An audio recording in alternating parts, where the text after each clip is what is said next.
Hello and welcome to day 2 of the TCCAA Region 7 baseball tournament. And we've got a good one on tap here today for the 10 o'clock game between the Dyersburg State Eagles and the Jackson State Generals. The third game Jackson has played in this tournament, the second game for the 4-seeded Eagles. Yesterday we saw some fireworks, if you will, with the 2-seed, 3-seed, and 4-seed all falling down to the losers bracket as Dyersburg lost yesterday in a comeback victory for Cleveland State. Columbia State fell to Vol State in a pitcher's duel, and Motlow State fell to Chattanooga State, the host team, in the late game last night. Phil Dennis alongside Mark Dennis. Mark, yesterday we had some pretty exciting baseball. Just a recap there. Boy, it was a long day, Fielder. What time we left? About 12:30 last night, and that last game was one really for the ages. It was Chattanooga State holding on for dear life in that last inning, and we're able to get a 10-8 victory. But you're right.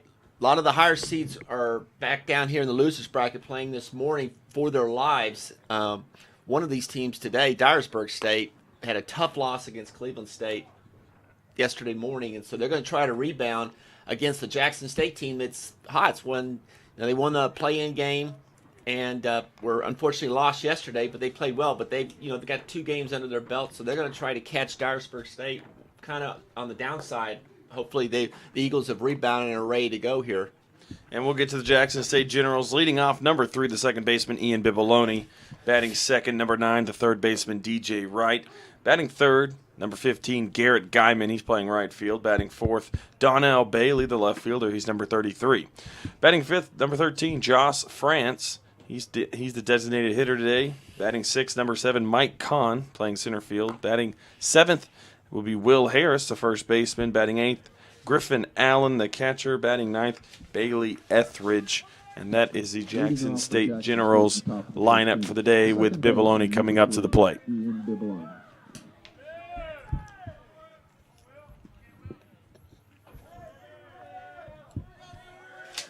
And for Dyersburg, it looks like we have number 22, William Woods, on the slab. Mark, what can you tell me about the pitcher today? Well, William Woods is a sophomore right-hander and come in with 65 innings, second highest on the staff, with a 6-3 record, 11 games started, 4 games completed. So he's got an ERA of 3.7, so he obviously is one of their top pitchers here, and Coach White is hoping he'll come in and shut down a Jackson State offense here. 1-0, 2-0 pitch to Bibaloni. That one down in the dirt, ball 3.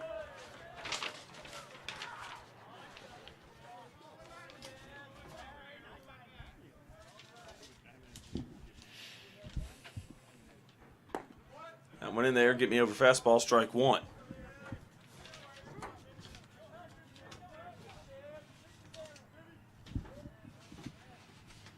The 3-1 pitch, fouled off.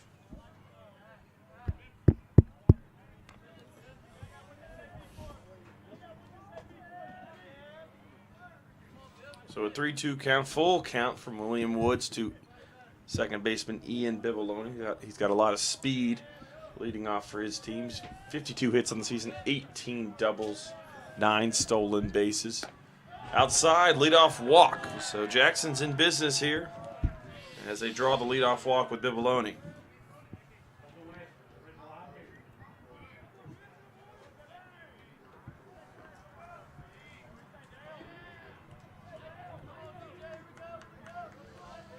So runner on first for DJ Wright. Jackson in the black uniforms today, gray pants. Dyersburg wearing the navy blue uniforms and white pants. First pitch to Wright is fouled off. Wright on the season, 10 home runs, 41 runs batted in. As he's one of their big boppers here in the Generals lineup from Coach Malik. The 0-1. Ball 1 outside.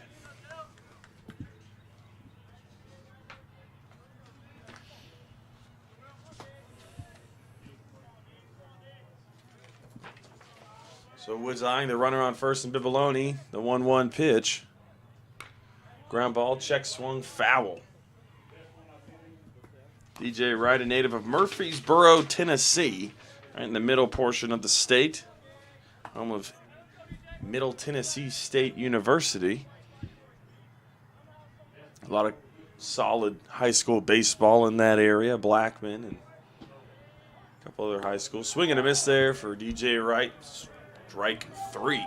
So leadoff walk and then a strikeout for Woods, and he's getting that K to walk ratio dead even right now. Yeah, Woods is definitely looking at his stats. He only had 18 walks in the 65 innings that he threw, so you can tell by that he is a strike thrower. Abnormal to walk that first guy, but he's probably working out a little bit of the nerves and kinks of getting a start here.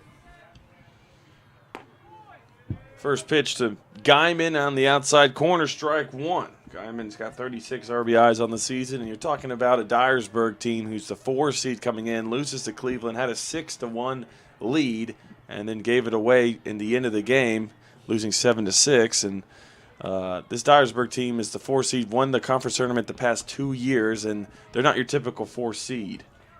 No, not at all. They're returning starters. They're returning about 5 or 6 position players off last year's World Series team. Swing and a miss to Guyman, strike 2.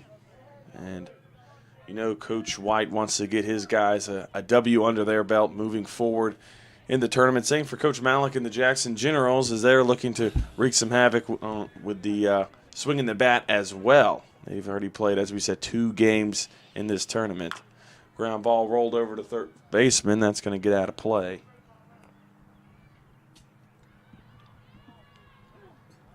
The way they lost yesterday, talking about Dyersburg State, was crushing, I guess, to say. Like I said, they built up a lead, and really to have a routine pop up in the infield just dropped. It amounted to 3 runs to get Cleveland State right back into the game. That's a line shot to left field. It'll get down. Guyman will get a single. Bibaloni staying over at second. So now 2 runners on, 1 out for Donnell Bailey. I'm interested to see, as we said, in every game that Donnell Bailey's played, he takes mighty hacks. It's just a matter of connecting, and I want to see if he can run into one, maybe send it a long way.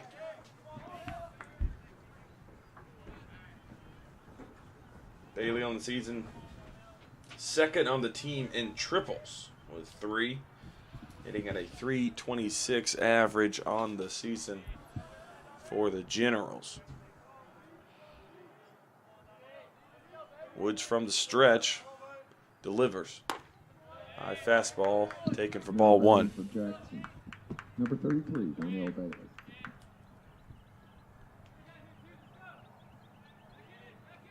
1-0 count to Bailey. 2 runners on. Good speed at second base.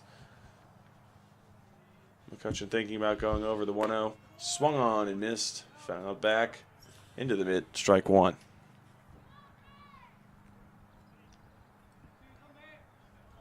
Bailey, another native of Murfreesboro, Tennessee. Coach Malik going a little east of Jackson to find some talent in the state of Tennessee. That one's on the outside corner, strike 2. So this could be a big out here for Woods if he could get out of a situation with 2 runners on.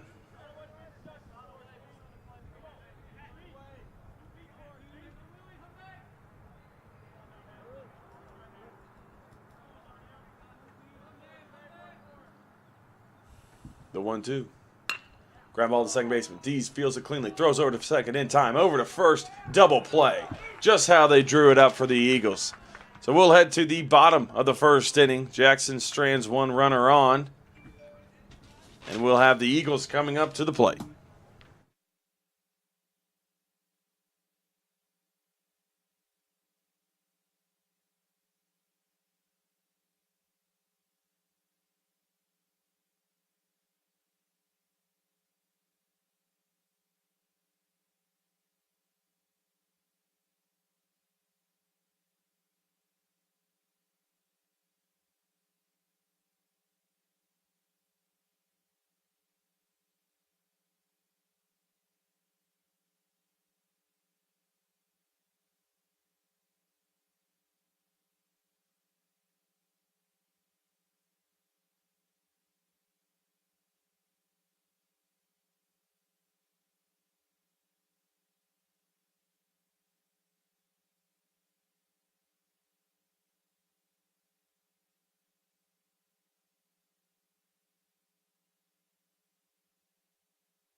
All right, here in the bottom of the first inning, we'll get you the Dyersburg State lineup. Leading off, number 3, the shortstop, Blake McCutcheon. Batting second, the second baseman, number 4, Dino Diaz. Batting third, the catcher, J.P. Bitzenhofer. Batting fourth, the cleanup hitter, Spencer Yankel. He's the designated hitter. Batting fifth, Reed Smith, the center fielder. Batting sixth, Ladarius Williams. He's playing first base. Batting seventh, the third baseman, number 9, Brian Perez. Batting eighth, the left fielder, Hagen Severance, number 20. And batting ninth, number 8, Kerry Campbell, the right fielder. So a couple of new faces here for the Dyersburg State lineup. And the first pitch of McCutcheon's high and outside. Who do we have on the slab here for the Generals? For the Generals today, we got Josh Coburn. We saw Josh on the first day. He closed the game out in their play-in game. He's a tall left-hander. Has a ERA of just over 5, but that's a little bit deceiving. He's thrown 38 innings, and he averages just over a strikeout an inning. So he's a hard-throwing, kind of reminds me a lot of Andrew Miller on the Indians. Big, tall, comes arms and legs at you, and he's going to be a tough test here for the Eagles. Coburn, a native of Brownsville, Tennessee, and you're exactly right. The stuff is there for Coburn. It's just a matter of can he locate it enough. He gets a shot into right field. McCutcheon flies out to Bibiloni for the first out of the inning. He did a nice job, did Coburn, of getting it on his hands. Yeah, he moves the ball around a lot. It's kind of tough to pick it up. He's been used as a starter and a reliever for the Generals throughout the year. Now up to the plate for the Eagles is Dino Diaz, the second baseman. He's got 63 hits on the season and 49 runs batted in. First pitch to him is a strike. Diaz looking to rebound from a rough day on the field yesterday as he gets another opportunity. That pitch on the outside corner, strike 2. So Coburn finding the corner early here in the game. The 0-2, way outside, ball 1. Kind of has a really nice, easy delivery. You know, doesn't appear to put too much stress on himself on the delivery. It's kind of nice and fluid.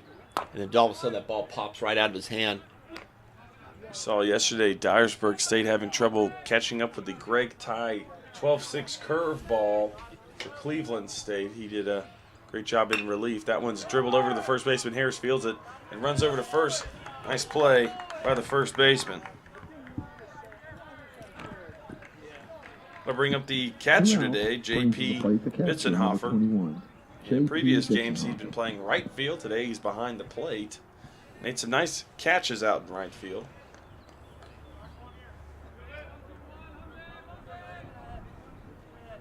Two outs, nobody on. First pitch in there, strike 1. So getting ahead of these hitters is Coburn.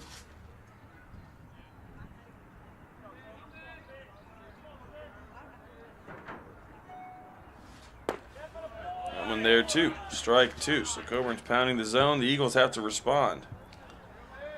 No, it's kind of interesting looking at Jackson State's pitching staff by innings. We've seen everybody so far, they're 2, 3, and 4, but we still have not seen their pitcher who's thrown the most innings, which is DJ Wright, who's been playing third base throughout the tournament. I don't know if there's arm issues or so forth, but he's kind of stands out. He's threw 60 innings this year, and we haven't seen him on the bump yet.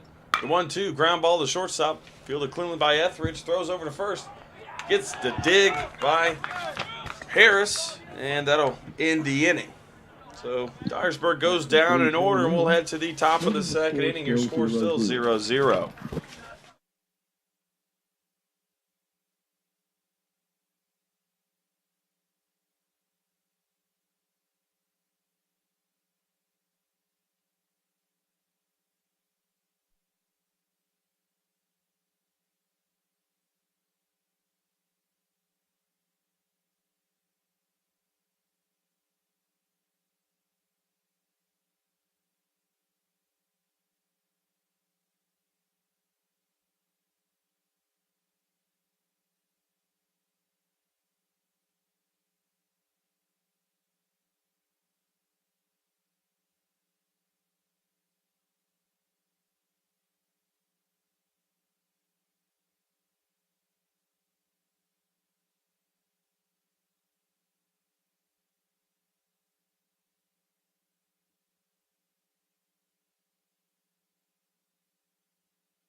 Coming to the plate. Top of the second here, 0-0 your score. Elimination, the 10 a.m. elimination games. This is always where the rubber meets the road for a lot of teams. And Dyersburg and Jackson fighting for their lives right now as Josh France, the usual catcher playing DH today, is up to the plate.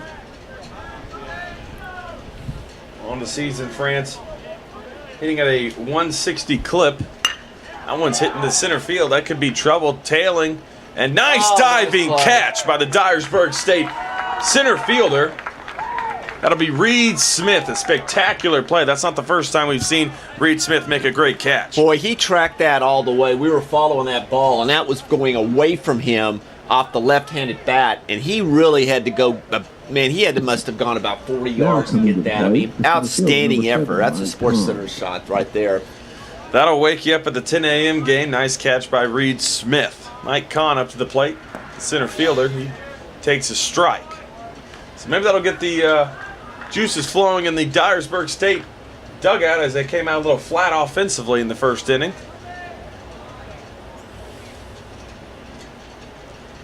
0-1 count. Nice pitch there outside corner, strike two.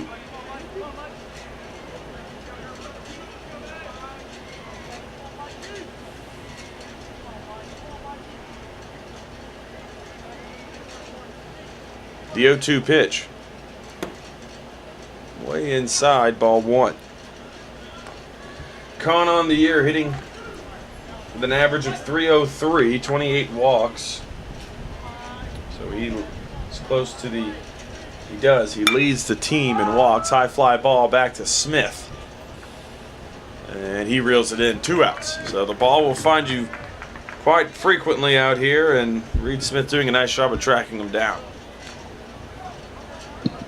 With 2 outs, brings to the plate the first baseman, number 22, Will Harris. Brings up the first baseman, Will Harris. Harris sees the ball well, 14 walks on the season, only 11 strikeouts. Thought about it, does go around, strike one.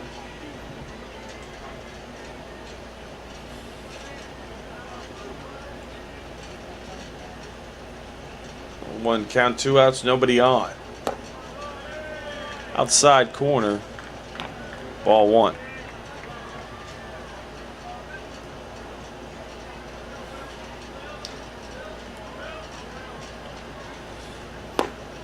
Good off-speed pitch there. 1-2.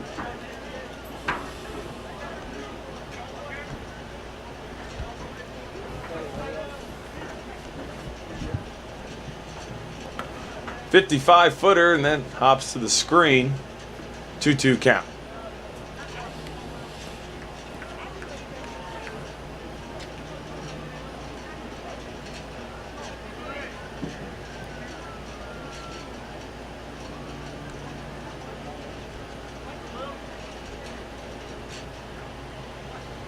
Woods delivers.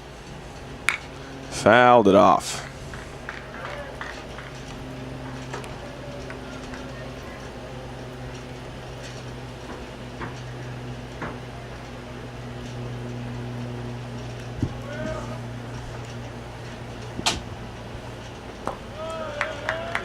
Comes outside. Will Harris draws a full count.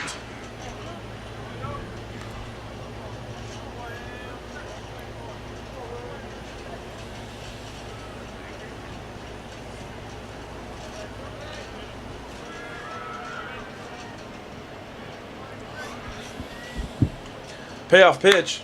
High fly ball in the center field, and maybe all 3 outs to Reed Smith. He gets under it, tracks it, and reels it in. So 3 up, 3 down. A spectacular catch by Reed Smith. And we will head to the bottom of the second inning. Your score still 0-0.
Bottom of the second inning, folks. If you can't watch the live stream on YouTube and you have to, something pulls you away, you can follow us on Twitter at TCCAA Region 7 BSB. You'll get a live tweet after every half inning. And this brings up Spencer Yankel, the DH. Ground ball to Etheridge. Etheridge fields it cleanly, throws over to first in time for the 6-3 putout. Nice job there by Etheridge. Yeah, that was a nice job there. He kind of caught the short hop there and kind of lodged between his arm and his chest there, and he was able to keep it under control, get the ball to his hand, and time to get Yankel down the line. Game 1 of 4 today. We have the Dyersburg State, Jackson State.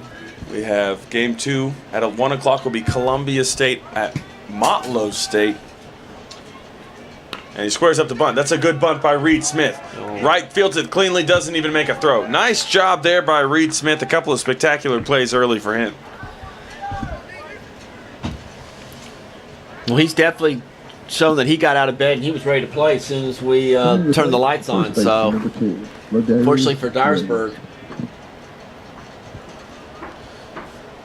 Just to round out the rest of the schedule, Cleveland State will play Walter State at 4:30.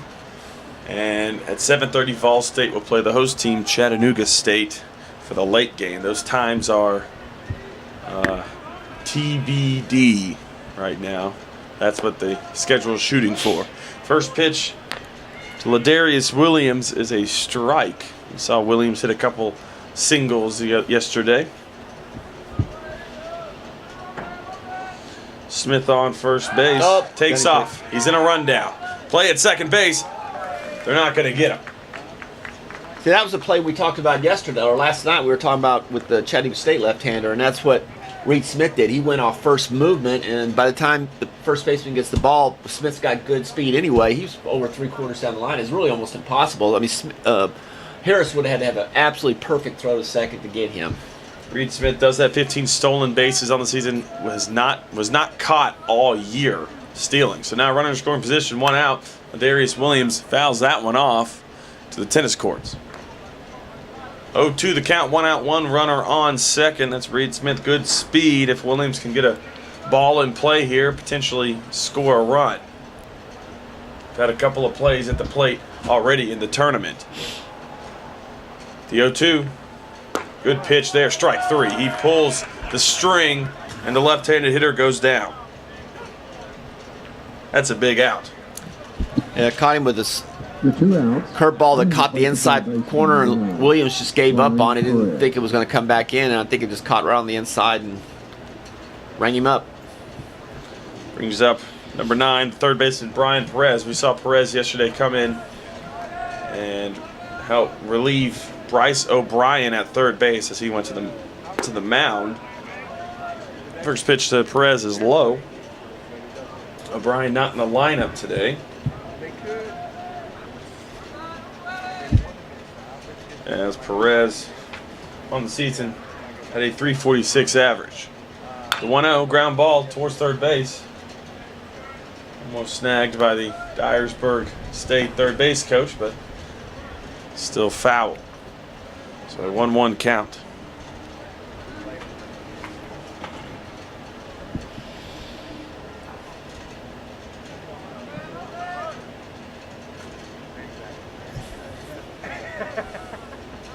One, 2 outs, runner on second.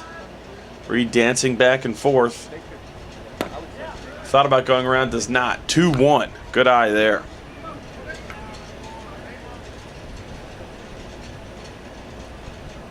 Now Smith's getting a healthy lead there. Not much movement by either the shortstop or second base at this point to keep him close.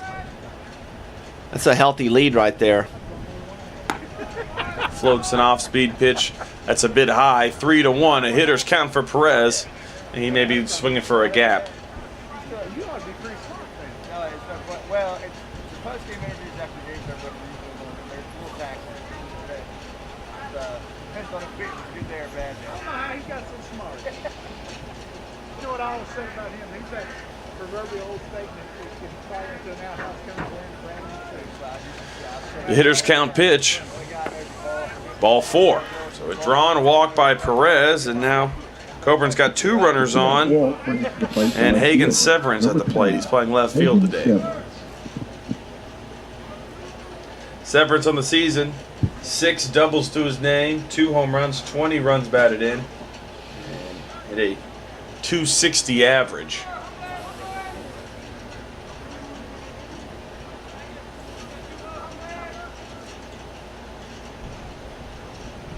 Two runners on, 2 outs, first pitch.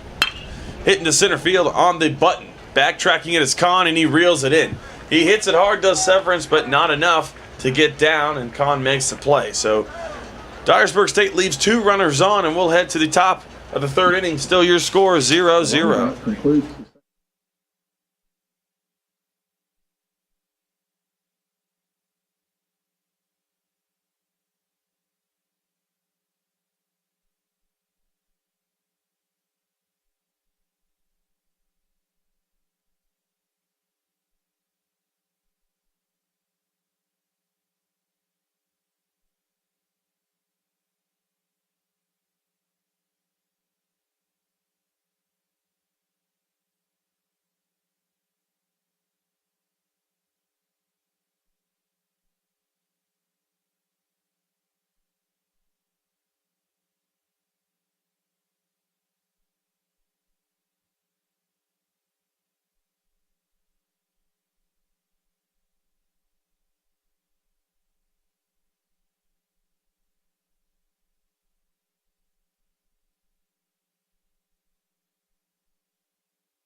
Leading off the top of the 3rd inning here for Jackson State is the catcher, Griffin Allen. It's the first time we've seen Allen in the tournament. First pitch is outside, ball 1. Get you some of Allen's numbers. The sophomore hit 175 this year. That one, it looked like hit him. Hit by the pitch, as Allen will get a free pass to first base. Unfortunate there if you're an Eagles fan, because now the leadoff runner's on, and Etheridge, who's swung a pretty good bat here this weekend, is coming up to the plate. coming to the plate for shortstop, number 10, Bailey Etheridge.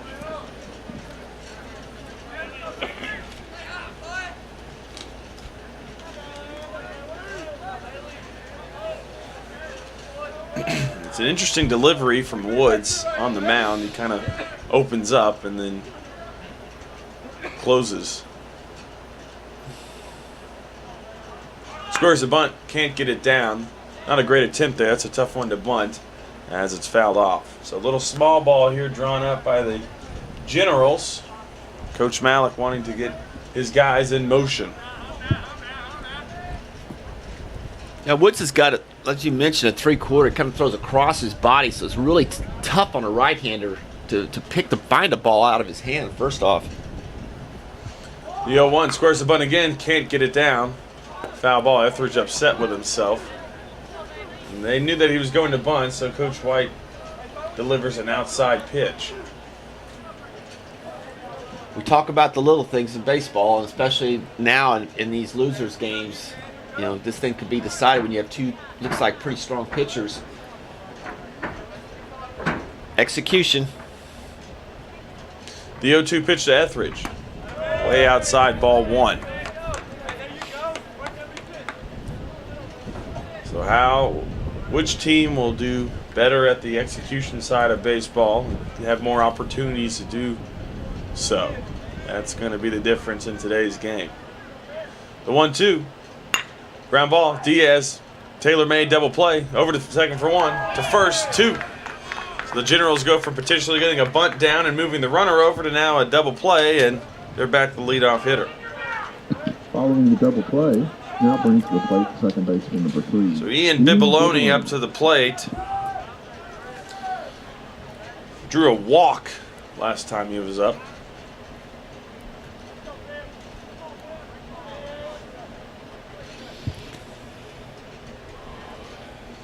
One hit for each team. First pitch to Bibiloni. Just a bit low, ball 1. So now 2 double plays for the Eagles. The Generals have to be kicking themselves there in a situation where they could have taken advantage of. The 1-0 floats inside, ball 2.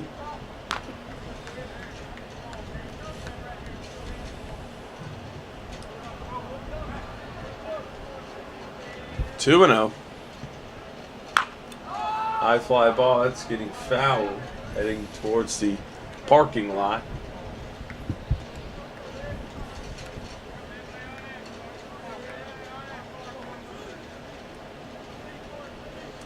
The 2-1 pitch. Hit into center field. That'll get down. Reed Smith going to cut it off, and Bibiloni with a lot of speed does a nice job of rounding first, and holding off. Nice job there by Reed to get the ball in. He knows how fast the second baseman is. Now, runner on for DJ Wright. DJ Wright, I don't know if you can tell from the camera, but Jackson has the black uniforms, and the number 9 uniform that Wright wears, a little faded from the sun. It's looking a little brown or bronze, if you will. Ground ball at third base. That's a tough play. That'll get through. Bibiloni rounding second, heading for third. DJ Wright going to second. So back-to-back. We'll see how they score that, but back-to-back, it looks like singles potentially have the Generals in business. They do rule it a hit. Bibiloni advancing to third. That's big there, and now a pass ball could score him, and there's 2 runners in scoring position.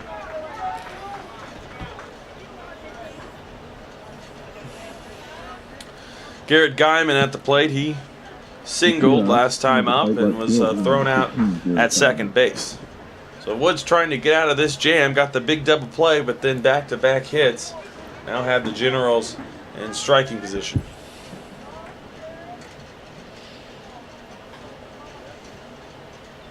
Swing and a miss on that fastball, strike 1.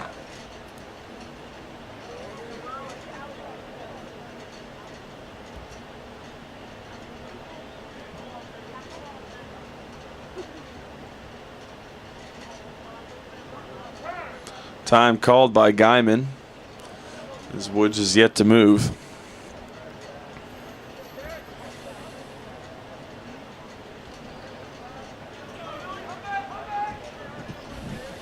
The 0-1.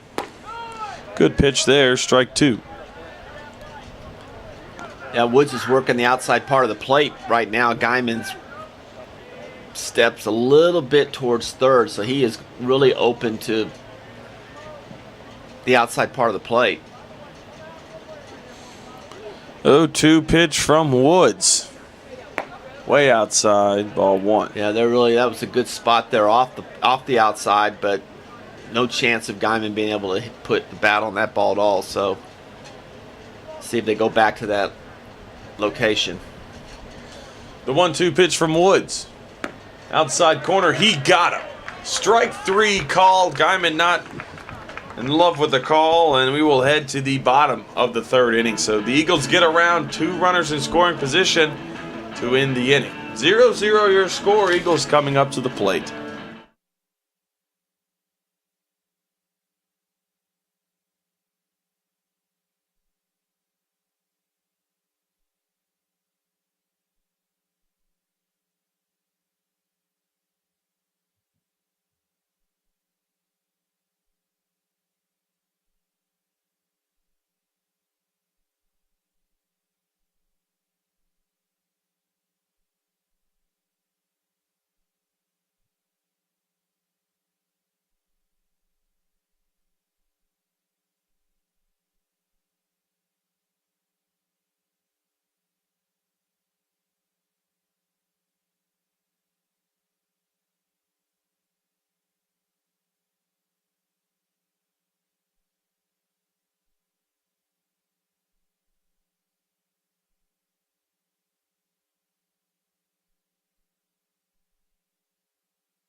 The right fielder, Here in the number bottom 8, of the third Gary inning, Campbell. leading off is the right fielder number 8, Kerry Campbell. This is the first time we've seen Campbell in this tournament as well.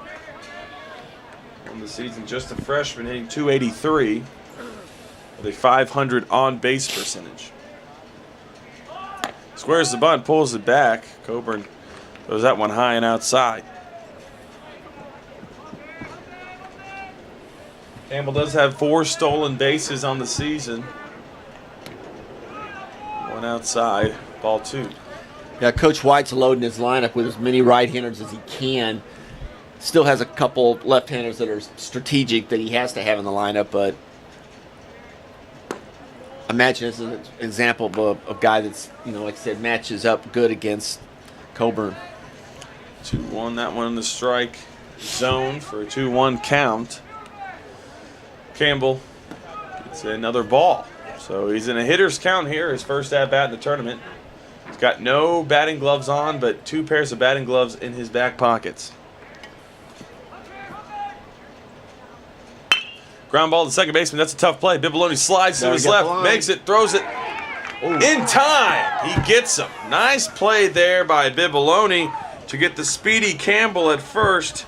And there's a reaction from the Dyersburg dugout as everyone knew that was a very close play. Bang, bang, I believe is the term. Yeah, Campbell was way up the line on that, and I don't know. You're right. It was bang, bang there, but would have liked to have a little instant replay and the ability to be able to go to the ESPN board to see if that was Go to the monitor. Yeah. As Blake McCutcheon coming up to the plate, he's 0 for 1. Flew out to Bibaloni. I don't think we're not at a point yet where we can get coaches calls at the junior college level yet for replays. 1-0. McCutcheon hits it in the center field. That's tailing to the right. That could be trouble. It gets down. That'll get to the wall. McCutcheon's thinking about a triple. He's heading to second to third. He's going to be in third standing up. A stand-up triple with 1 out. That's huge for the Eagles.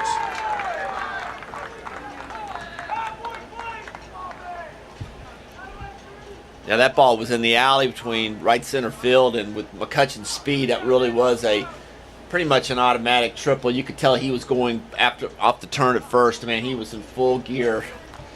Very dangerous play, though, as his helmet came off as he was rounding first to second.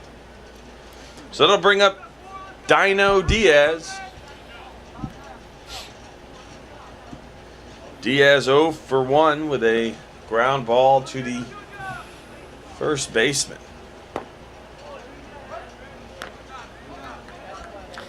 First pitch is a strike. Jackson playing back. They're going to give up the run early in the game here.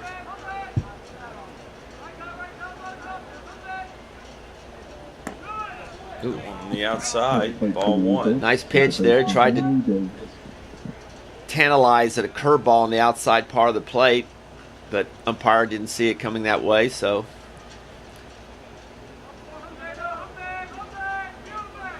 Pitch to Diaz, down in the dirt, ball 2.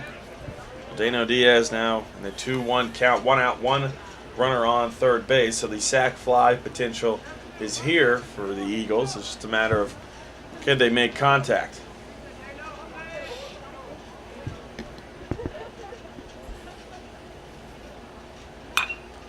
That's a fly ball, but that's tailing foul. That wouldn't be ideal if you're an Eagles fan, as that one bounces right outside the athletic field house. Diaz really needs to control the bat here and put the ball in play. We talk about it all the time, but in this type of game for sure, where I think runs are going to be a premium, this is an opportunity for the Eagles to scratch a run off, so he needs to get the ball into play. They're going to give him the run based on the infield setup. A strikeout would be very crucial for Jackson. The 2-2, outside, ball 3. So Diaz seeing the ball well there. Only 22 strikeouts on the season. This team doesn't strike out. This Dyersburg State team doesn't strike out very often. 3-2 pitch. Swinging a ground ball to shortstop. That should score a run, and it does. Etheridge throw in time. Diaz drives home a run. So our first run of the game is delivered by Diaz as he brings home Etheridge off of a triple. Now coming to play, catcher number 21. Great job by Diaz. Like I said, they were going to give up the run for the out. hit the off-speed pitch and just put the ball in play.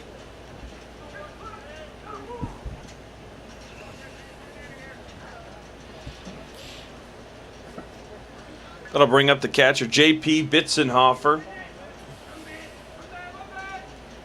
He is 0 for 1 today. The ground out to the shortstop. First pitch to him is a ball. So the Eagles strike first. 1-0 pitch. Swing and a miss. Fouled it off.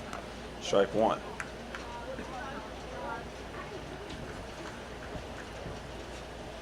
Bitzenhofer's day. Did have a double last time they played. 1 for 4 on the day. Foul that one off.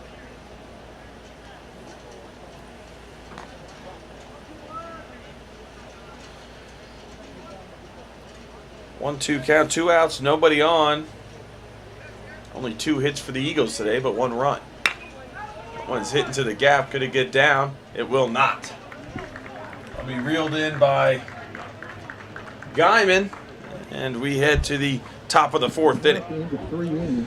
Eagles strike first. Your score now 1-0. The Generals coming up to the plate.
Here we are on the top of the 4th inning. Your score 1-0. Dyersburg State on top after a triple from Blake McCutcheon and the RBI from Diaz. We have up to the plate for the Jackson Generals. Looks like Donnell Bailey.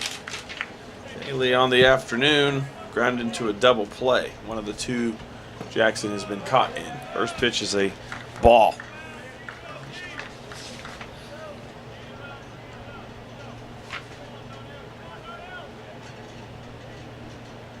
The 1-0. Way outside, 2-0. No wind today. Nothing blowing out or to the left, so these hitters, if they're going to get their money's worth, they got to hit it hard. That one gets away now, 3-0.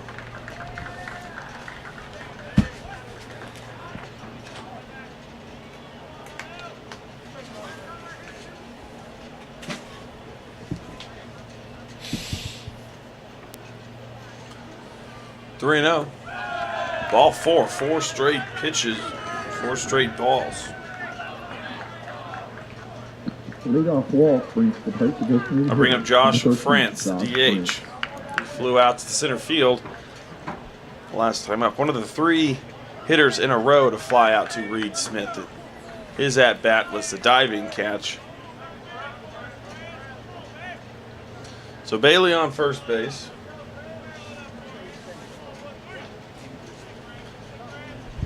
That one high and outside.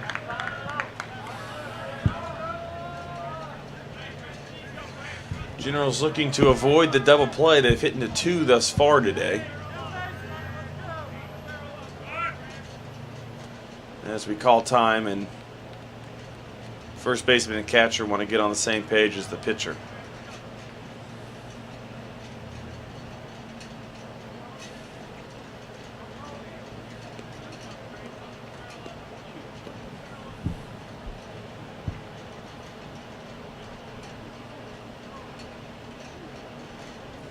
He might be telling him, I don't know, that he might want to play behind Bailey. Well, I don't think he's going to do that. I would have thought maybe thinking about, hey, I want to play behind with the left-handed hitter. Bailey might not be necessarily a running threat, but they've decided, obviously, to go back to the conventional way. Does not have a stolen base on the season. Swing and a miss. Strike 2. Strike 1, rather.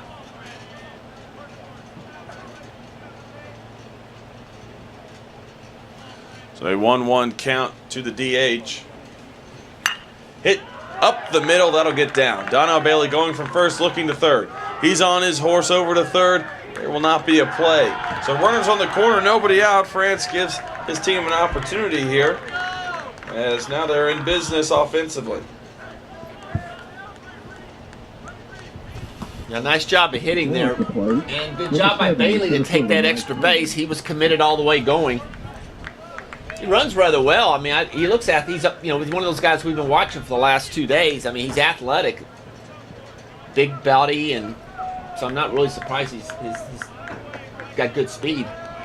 As France gets the job done there, goes back to center field, is able to avoid a diving Reed Smith. Now up is Mike Kahn. He flew out to Smith as well. We'll see what the Generals want to draw up here, trying to tie this ball game.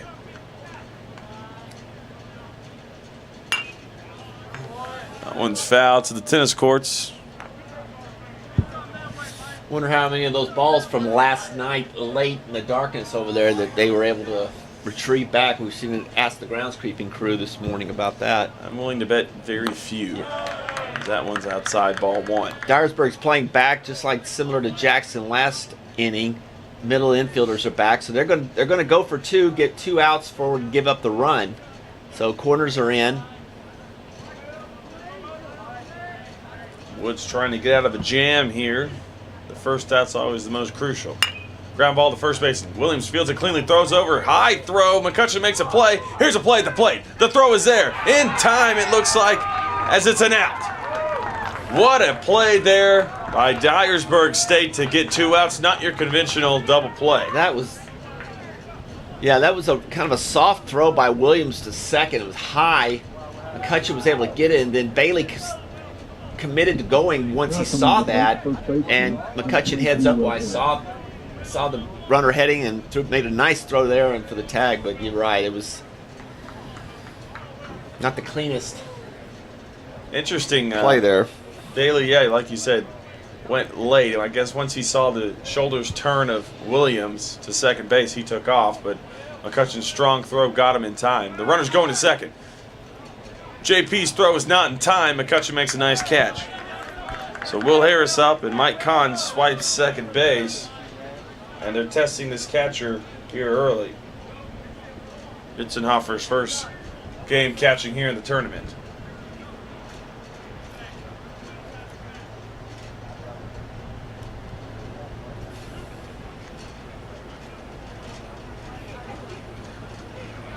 So 2 outs, runner in scoring position.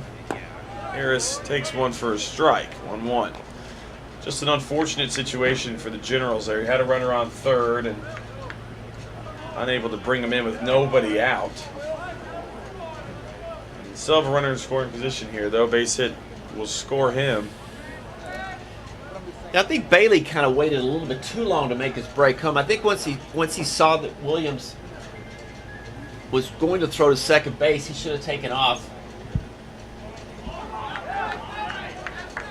As it looks like a time is called, and we have a situation here that the umpires want to discuss. Potentially a balk.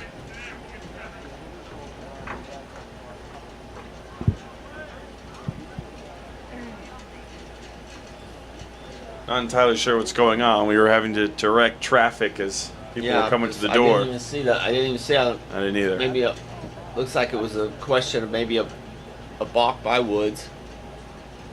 The runner was on second. Coach Malik wanted to have a discussion with the umpires.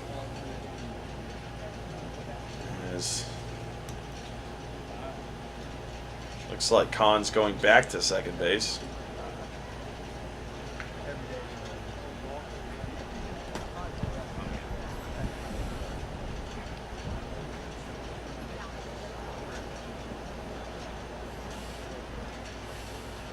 Well, he's definitely not happy with what it sounds like the decision's going to be. But he's letting them know this dissatisfaction with whatever. I don't know. I guess they felt like that. He felt like maybe Woods was balking somehow. So 2 outs, 1-1 count to Will Harris. Runner on second base. There's a lot of base running discussion here in this top half of the 4th inning.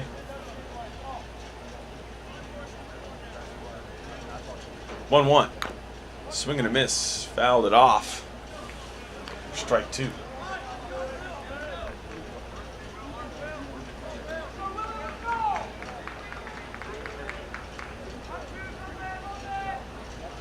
So Dyersburg can get out of this jam with no runs allowed. With one more strike. Now the straight back, heads up.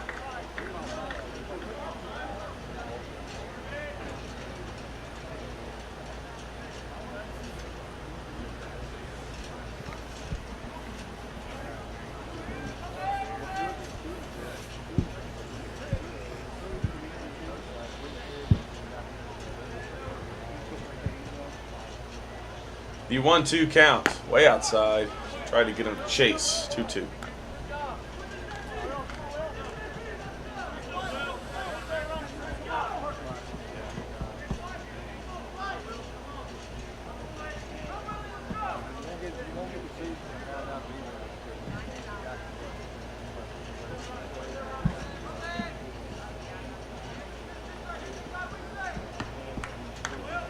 Two count.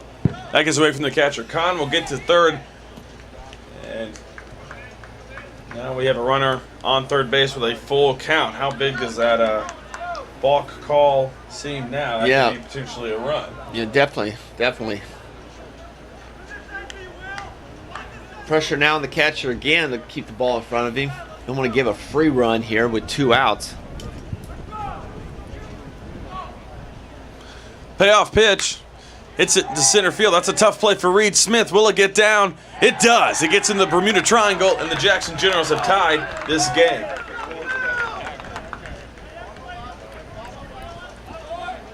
Nice job of hitting by Harris. Took the outside pitch and just, as you said, just flared it out there just deep enough where the triangle couldn't get to it. Diaz is very athletic at second base, and they've played some different type of spread defenses, but he just couldn't get back there, and Smith was deep. Smith and the right fielder were just too deep to be able to cover that distance in a short time. So the Generals do get their tying run in this inning, but you have to wonder if it could have been more. Harris is on the move. That's a bad throw from the catcher, almost hit the pitcher as Harris gets a stolen base. Boy, they're taking advantage. Well, I say taking advantage. They're definitely testing the catcher for Dyersburg here today. I mean, because Harris is not really, by looks, a conventional stolen base threat there, but they're going almost every time they get a runner on first base. And you got to imagine Bitchenhofer has a good arm playing in the outfield, but right here, Coach Malik wanting to see if he can make the throw accuracy-wise. He's had a couple high, that one low, almost hit the pitcher.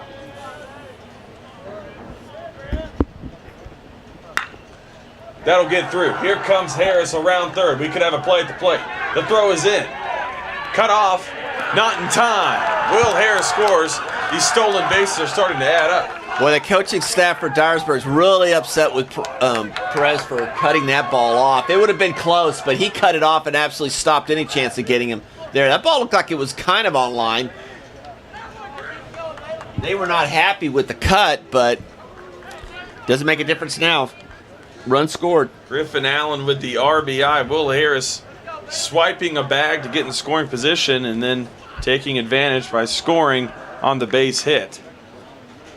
That's 2 out. Runs are backbreaking, really, to the pitcher. I mean, then even to the defense. So that the inning looked like it was. You know, Dyersburg's that's been kind of their story so far the last 2 days. I mean, they've had some innings where they have gotten 2 outs quick. You think that things are under control, and then within a couple batters, they are holding on for dear life, and in some cases have given up, crooked numbers.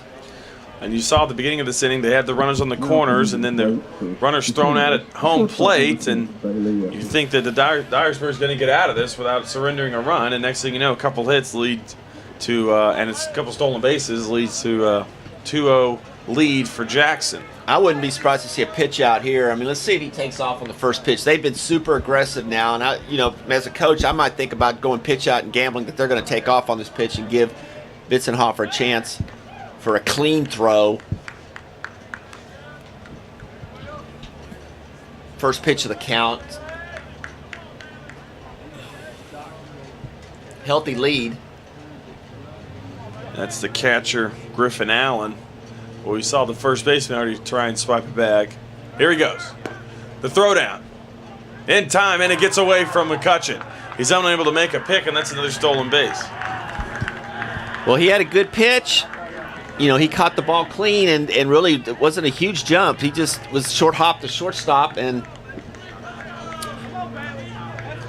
McCutcheon wasn't able to come up with that short hop, which would have been a tough play for him. Yeah, it would have been. It would have been a very nice pick if he's able to get it. They are testing the catcher today, as they have already stolen a handful of bags. 1-0. Swing and a miss by Etheridge. Now it's 1-1.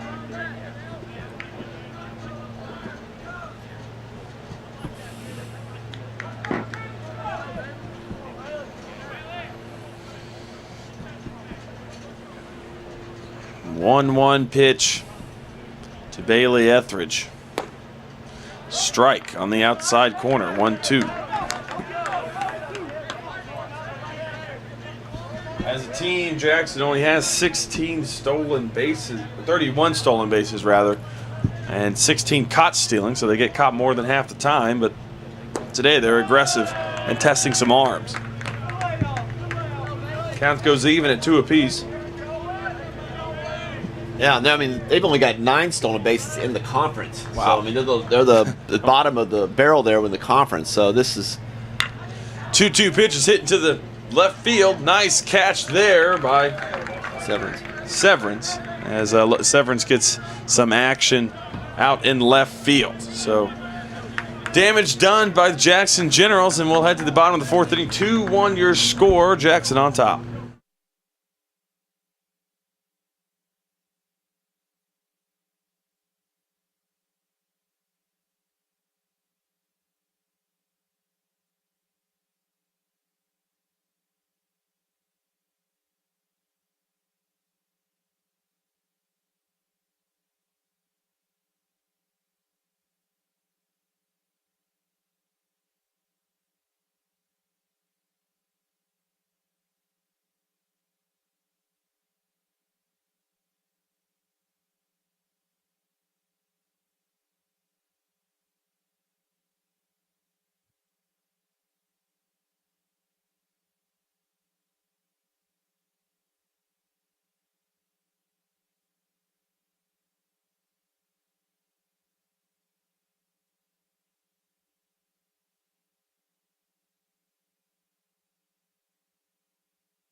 Here in the bottom of the fourth inning, Dyersburg State trailing now, 2-1. As we have Spencer Yankel up to the plate. Dyersburg's got to find some answers here offensively. The stats are there for the team hitting, but the production just has not been shown. High and outside, 1-1. As a team, Dyersburg's hitting with a .330 average in conference play. And slugging around .470. 2-1 pitch outside. Coburn's been rested for a while. They were in the dugout for a decent amount of time. As it looks like Columbia State and Motlow State are piling in for the 1 o'clock game. Ball 4, as Yankel gets a leadoff walk. And how do I know Motlow State's on their way in? Well, they've got the gold on gold uniforms today. They're sporting their Oakland A's. That is right. Oakland A's beat Bright Milwaukee yellows, Brewers. the banana uniform. So, be any problem finding them on the field? I don't know. No. Hopefully, they've got their numbers reflected. I don't know. The numbers are white, so we should be able to pick them up, hopefully. So, leadoff walk for Dyersburg brings up Reed Smith, who singled last at-bat.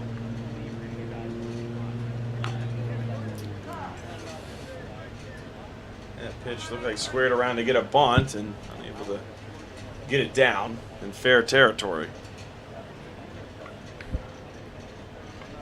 You notice Coach White is not coaching third base Yeah, I today. noticed that. They've had maybe getting some different karma. Maybe he's going to control things in the dugout. So 0-1 count to Reed Smith. A lot of speed for the center fielder. Throw over the first 9 times. Just a check on the ankle. Left-hander's going to pull over on the third base side. Sometimes if you're going to make this bunt, if you can push bunt between first and second, you can almost guarantee yourself a base hit. Looping curve, pulls back, 2-1. Not the pitch to bunt there.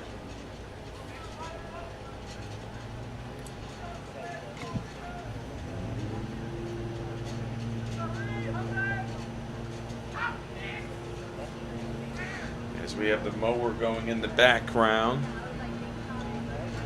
A 1-1. Hit in the gap, 5-hole. Nice job there of hitting by Reed Smith, and now Dyersburg's got something brewing here. A 5-hole, barreled up ball. It'll be interesting to see now if we're going to see a bunt by Williams. He struck out looking last time, but it's a lefty on lefty. So, but you know what? It's a do or die game here. So the book says bunt, but ultimately you'd like to try to bunt down the third base line, try to make the pitcher go that way, but he's going to fall that way anyway, being left-handed. There's the bunt, gets it down third base line. Nice bunt. Coburn Fields throws over to first in time, but the runners move over. Good job of small ball execution there by Williams. Yeah, really nice bunt there. Just shallow enough where Coburn couldn't get to it that quick. That'll bring up Brian Perez. And we'll have a mound visit here for Jackson. Nobody going in the pen. This is just a get his mind right situation. I think what we're saying here, discussion's going to be, look, we got a right-handed hitter up, base open with 1 out. We don't mind seeing him go to first base. Let's make a good pitch. If he hits it, make it be a pitch you want, but let's don't put 1 out where he can drive somewhere. And if we put him on first, we got a double play situation with Severance coming up afterwards. Perez on the season does have 20 runs batted in. These would be a couple big ones here for Dyersburg to get them back on track. Infield's playing back. Second is short deep. They're going to give up the run to get an out. We've seen this situation a couple of times already. So 1 out sacrifice fly is in play. First pitch to Perez. It's a foul. Off-speed pitch. That was kind of a nice pitch to hit. Perez, I think, is a little disappointed he couldn't do something more with that.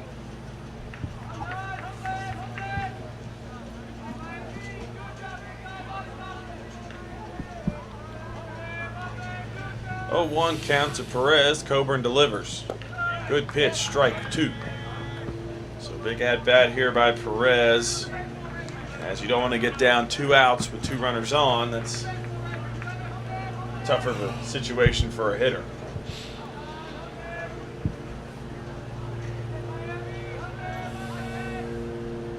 The 0-2 did get the call. Ball 1. Nice pitch. I don't know, up to this high you can't tell, but it must have been a little low. But nice 0-2 pitch where something where Perez couldn't do anything with, and maybe you could get a nice call by the ump there. But that didn't happen. 1-2 pitch to Perez. He got him. Swing and a miss in the tag, and it looks like they stumbled up in the batter's box. And 2 outs now. Big out there by Coburn. Now coming to the plate, the left fielder, number 20, Hagen Got Severance. tangled up in the batter's box. As Allen trying to place the tag.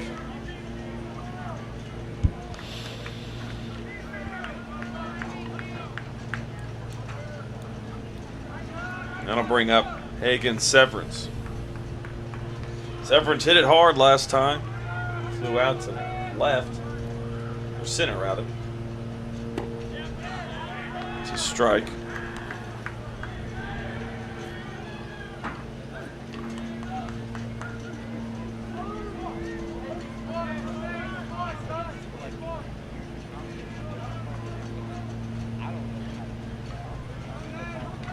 Big opportunity here for Dyersburg.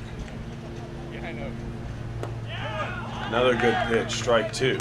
Well, they seem to confuse the plate on the curveball. They just can't seem to pull the trigger on it. I guess they're so busy looking for the fastball, aware of it, that he slipped curveballs to the last 2 batters and got way ahead. Both times up 0-2. Let's see if Coburn can get the similar result as he did with Perez. He got him. Strike 3 called, and Severance goes down. Back-to-back Ks by Coburn, and we will head to the top of the 5th inning here. Your score 2-1. Jackson State still on top.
Top 5 here, 2-1 your score. We're leading off with the leadoff hitter, Ian Bibaloni. 1 for 1 on the day with a walk. Both times he's at least gotten to second base.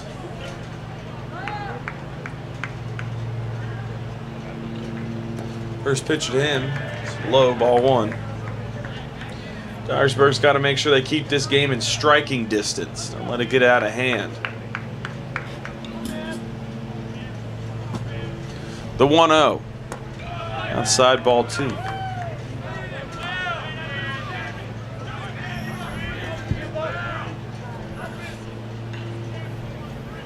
It's a simple thing, getting ahead of hitters, and you tend to have a better outing if you're a pitcher. The 2-0. That one's down low. They're going to have a Chet here on the mound.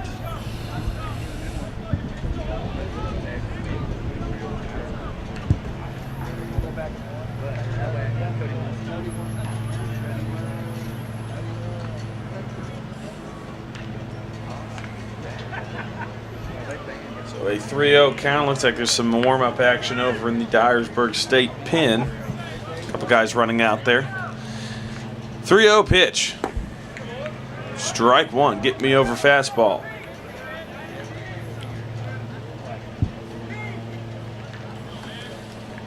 The 3-1 pitch.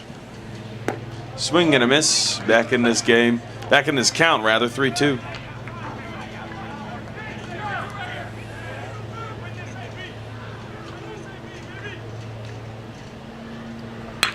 That one's hitting the right field, trailing is Campbell, and he reels it in. Nice catch there. Got a good jump on it. Yep.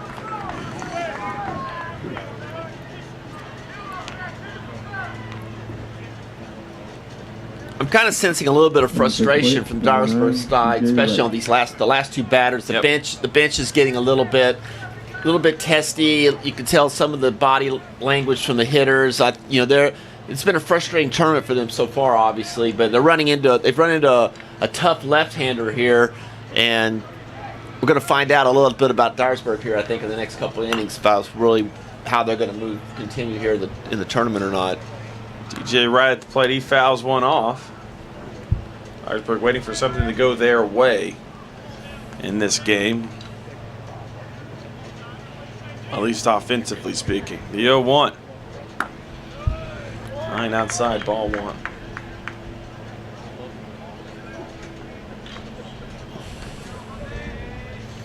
So a 1-1 count, 1 out, nobody on to DJ Wright. Fastball's in there, strike two.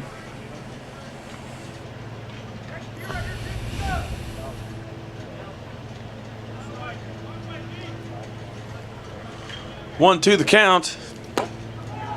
Down low, ball two. Nice job there by Woods in the previous at-bat, down 3-0. Comes back to get the out.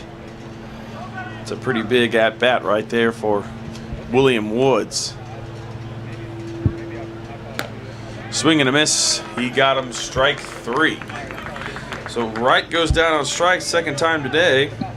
That'll bring up the right fielder, Garrett Guyman. Woods is doing his best to keep Dyersburg in the game, which they are obviously, just being behind 2-1. Now he's tough to hit too as well. I mean, this is two pitchers going at it, and like we talked about earlier, mistake here and there of execution and fundamentals is going to win this game. Guyman takes a mighty hack and misses.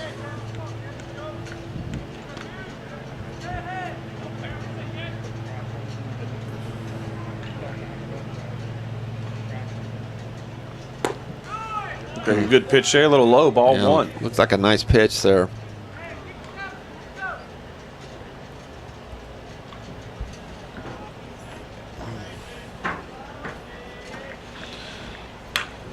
It's fouled off to the right.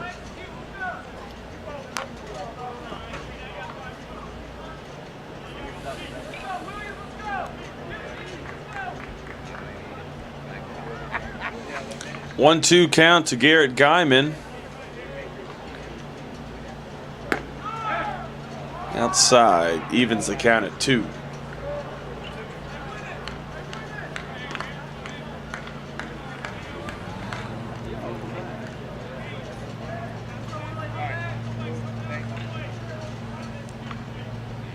Two. Chopper up the middle. That's tough. Diaz fields it cleanly, throws over to first. That's not going to be in time. Nice job to cut it off from Diaz, but unable to make the play as Guyman hustles down the first base line. After single, I bring up Donnell Bailey. 33, Donald Bailey. Yeah, I am impressed with Diaz's athletic ability. He's a similar version of what we see from Austin Henry with Walter State. Henry a little bit more polished all around, but both of them really move athletically at second base, cover a lot of area.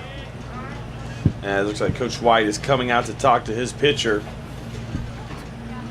as there has been some action in the bullpen at Dyersburg. It looks like it's Will Nash. We saw him in the first game, their first game yesterday against Cleveland State. He threw well for a couple innings and got in some trouble.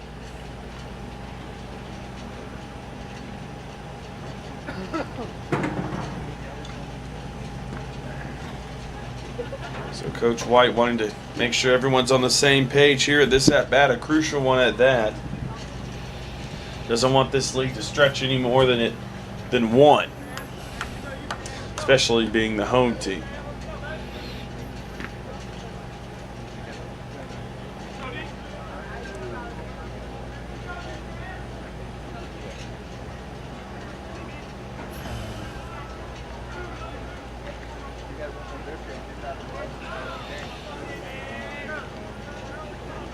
First pitch to Bailey, outside. Looks like maybe a pitch out situation, knowing that these runners want to move.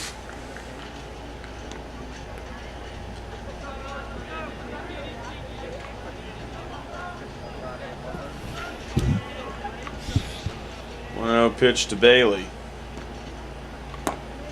Runner's not going anywhere, 2-0.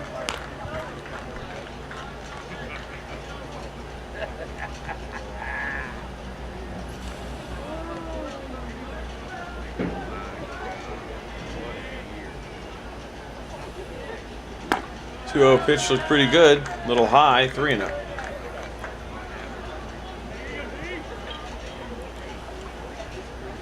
So now Woods has got himself in a jam.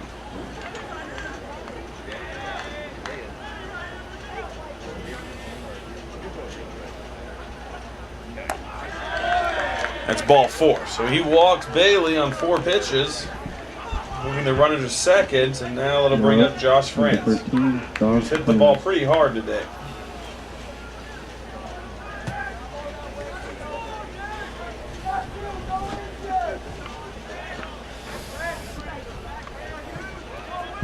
I think Coach Wright's kind of thinking this is kind of one of those moments here now. We're facing a pitcher who's really been stubborn, and we're down a run. We don't need to get behind 2 or 3 runs here. First pitch. Ball. Woods has lost his touch here the last batter and a half, and I know that's what probably prompted that visit.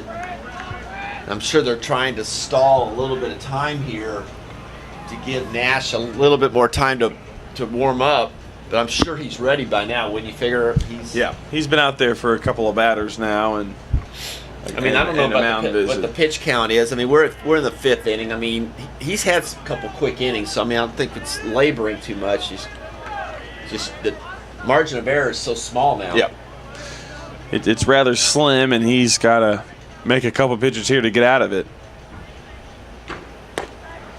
Starting with that.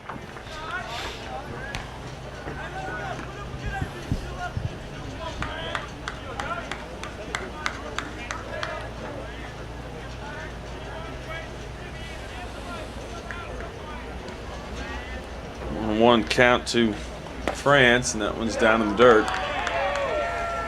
Ball 2.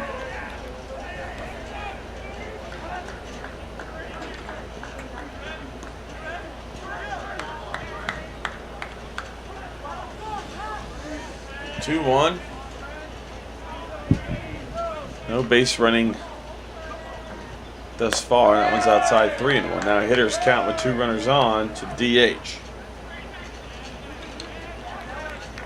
He walks him here. That may be his last batter.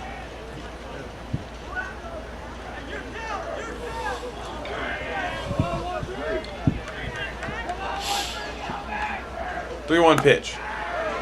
Did he go around? He did not. Ball 4. Umpire was looking for a third base call, and there's nobody on third base at the umpire positions. He likes to go to the guy behind. So now bases are juiced. Number 7, Mike Kahn. And Woods is still out there with Mike Kahn at the plate. Base hit could really blow this game open.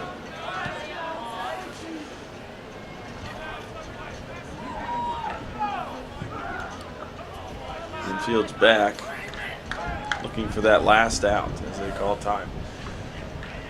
Base hit could blow it open if you find a gap. We saw something like that happen last night with Channing State Motlow State game, with Hayden Locke hitting a bases clearing double into a gap. The score was tied. It's fouled straight back. There's a nice cut there. He just barely missed it. Right on it.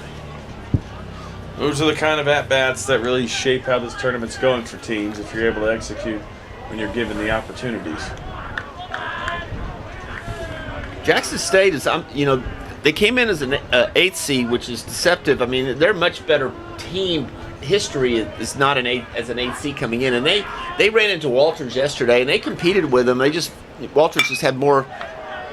Diaz makes a nice stop, throws a second in time. That's a run-saving play. Great job by the second baseman to keep the Eagles alive here. We head to the bottom of the 5th inning. Your score still 2-1. Jackson on top. Eagles at the plate.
Here we are on the bottom of the 5th inning, 5-1 your score, and leading off for Dyersburg State is Kerry Campbell. He was a victim of a bang-bang play at first base.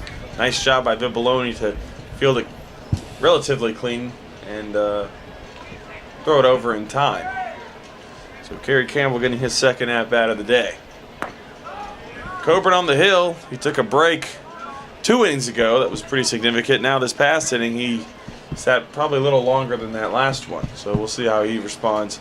The lefty deals. The high ball 2.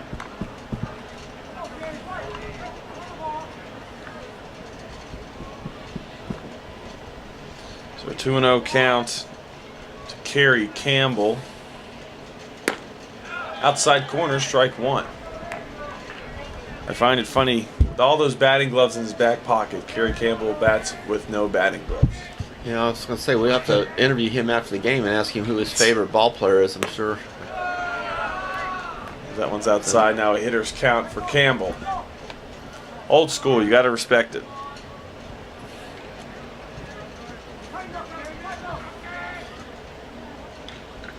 (3-1). Leadoff walk, and that's not the guy you want on the base path. A lot of speed there, as we saw him almost beat up that play in his first at-bat at first base. So that'll bring up Blake McCutcheon, and last time he was up, he only hit a triple. But with Campbell's speed on and McCutcheon's ability to go for extra bases, you got to like your odds for Dyersburg State. Not really a double play ball opportunity with this amount of speed.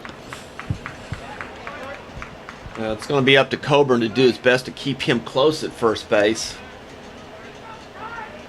Not a big lead.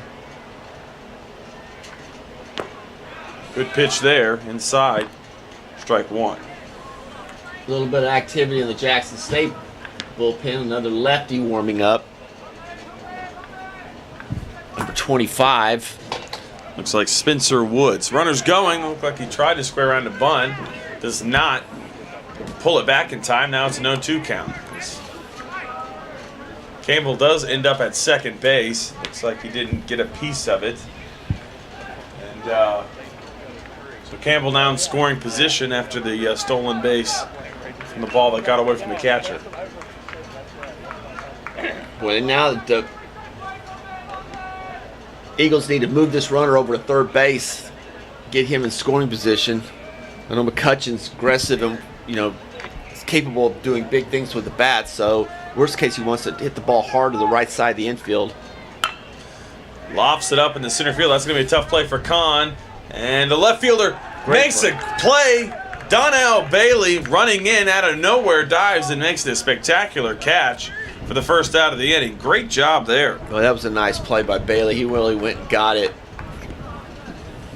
Now to put number 4. That's huge because that gets down. Maybe Campbell is at third, and then you have runners on the corner with a lot of speed.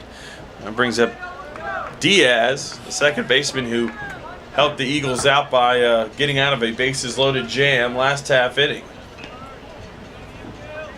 A couple of spectacular plays here in the elimination game by both teams. First pitch. Nice job in there to drop in an off-speed pitch for strike one.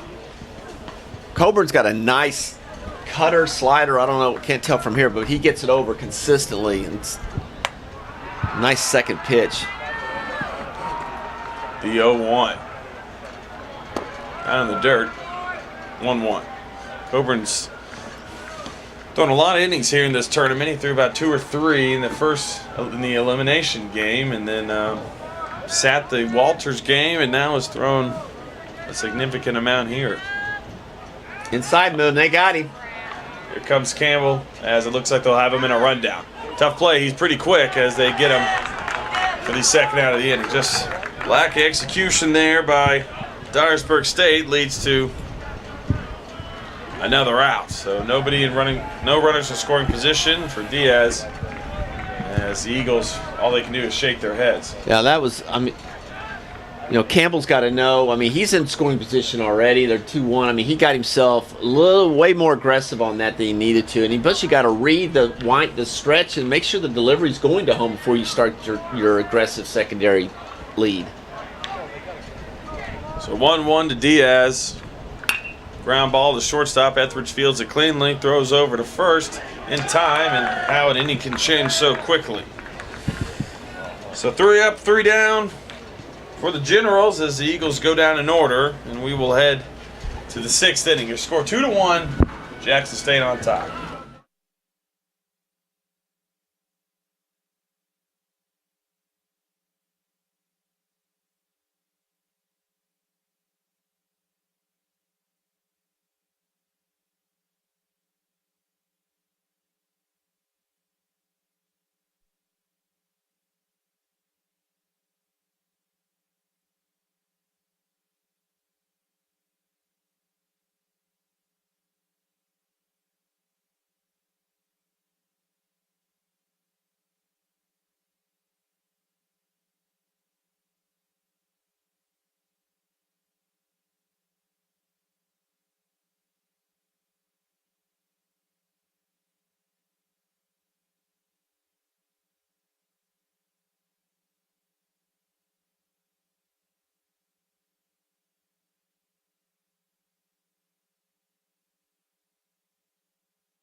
Top of the 6th inning here.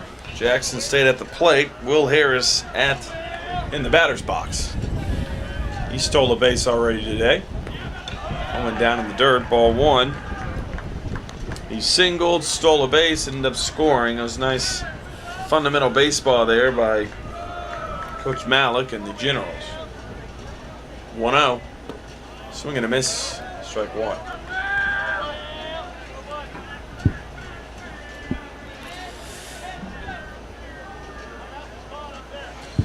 1-1 count to Will Harris. Ground ball, that could get through. Nice play by Perez. He throws over to first in time. Spectacular play by Brian Perez to limit the damage there. Jackson State now has already downed 1 out. Yeah, that was a nice play. Now up, number 14. You know, the mindset for Woods is, look, you know, it's 2-1. Just I got to keep doing my job. You know, trust that the infielders, outfielders are going to back. And Dyersburg's extremely athletic. We've seen that. I mean, they are capable of making really, really nice plays. Pitch to Allen is inside. Yeah, it's just, you know, they're having to make these spectacular plays to keep them in the game. They just need to get the offense going to answer the call. 2-0 now. Yeah, just kind of see. We were talking about it between innings. It just seems Dyersburg's kind of in a bit of. It's been in a bit of funk since the end of the first game yesterday. Yep. So I mean, it's almost like they need a really big play to just wake them up and get them going. 2-0 pitch is swung on and missed. I mean, they're facing a tough pitcher. They only have 3 hits. So I mean, they've got a lot of adversity they're dealing with right now, both mentally as well as physically. 2-1. It's low. Hitters count.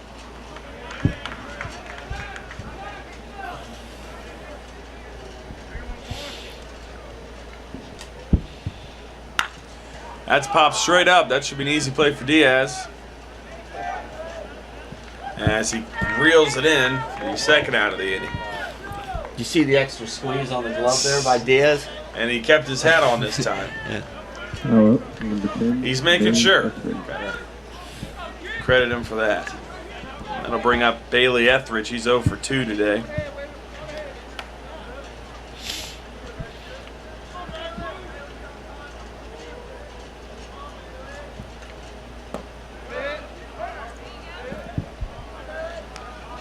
A pitch in there for a strike.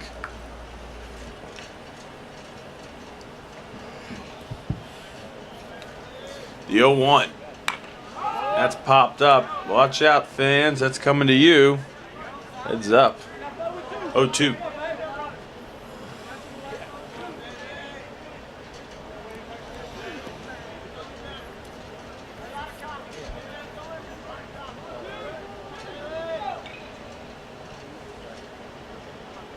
The 0-2 pitch.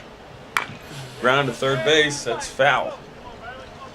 Perez trying to make another nice play, but the ball goes out of play.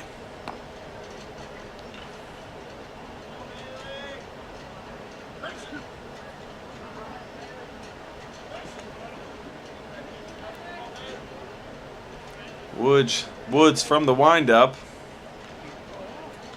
delivers to Etheridge. That one's fouled off.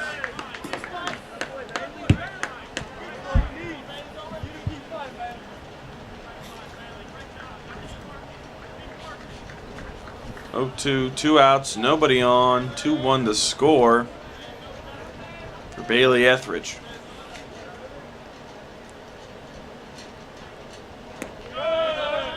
Ball 1.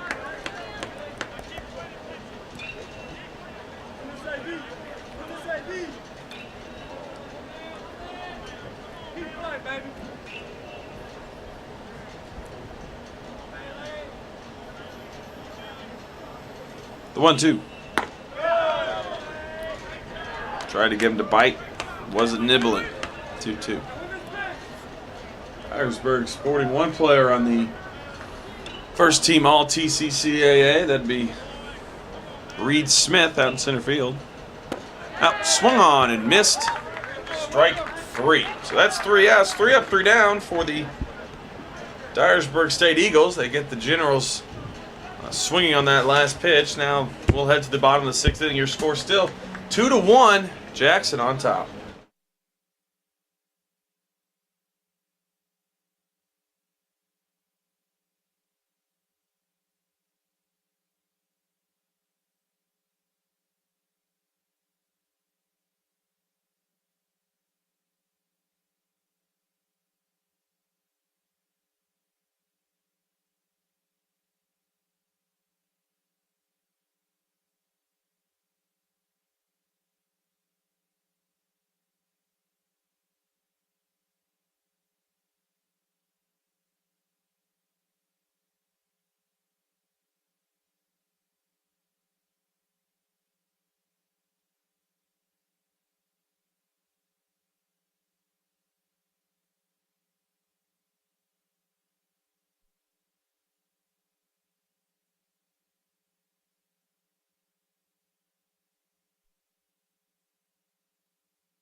Here on the bottom of the 6th inning, J.P. Bitzenhofer at the plate. Catcher today, 0 for 2.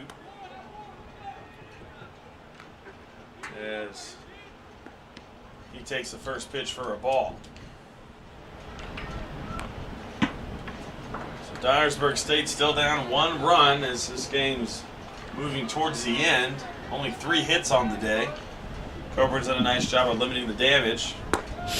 Off-speed pitch in there, strike 1. So 1-1 count. Seems like these past 2 games, the Dyersburg State Eagles have had trouble with the off-speed pitches. It's really looking fastball. When they're not getting that, they're having some trouble. As that one's off-speed, and that's slicing to the right field line. Nice catch there. As it's reeled in by Guyman.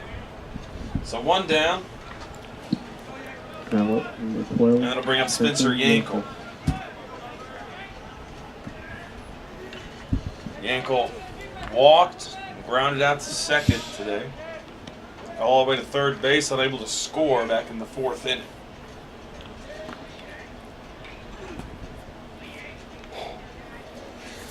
Yeah, you're right. I think Dyersburg could use a big play here, maybe a home run or a triple or something in the gap. They really want to get the dugout back into this game. Well, I know one thing. They got to be excited just to see somebody warming up in the Jackson State bullpen, regardless if it's another lefty. I think they need any opportunity they can see Coburn out of the game would brighten up their spirits a lot. The 0-1. Good pitch. Doesn't catch the corner. 1-1. So they got to be looking forward to maybe seeing another pitcher here as Coburn's pitch count's going up. That one's high for ball 2. So 2-1 count, 1 out, nobody on as the designated hitters at the plate.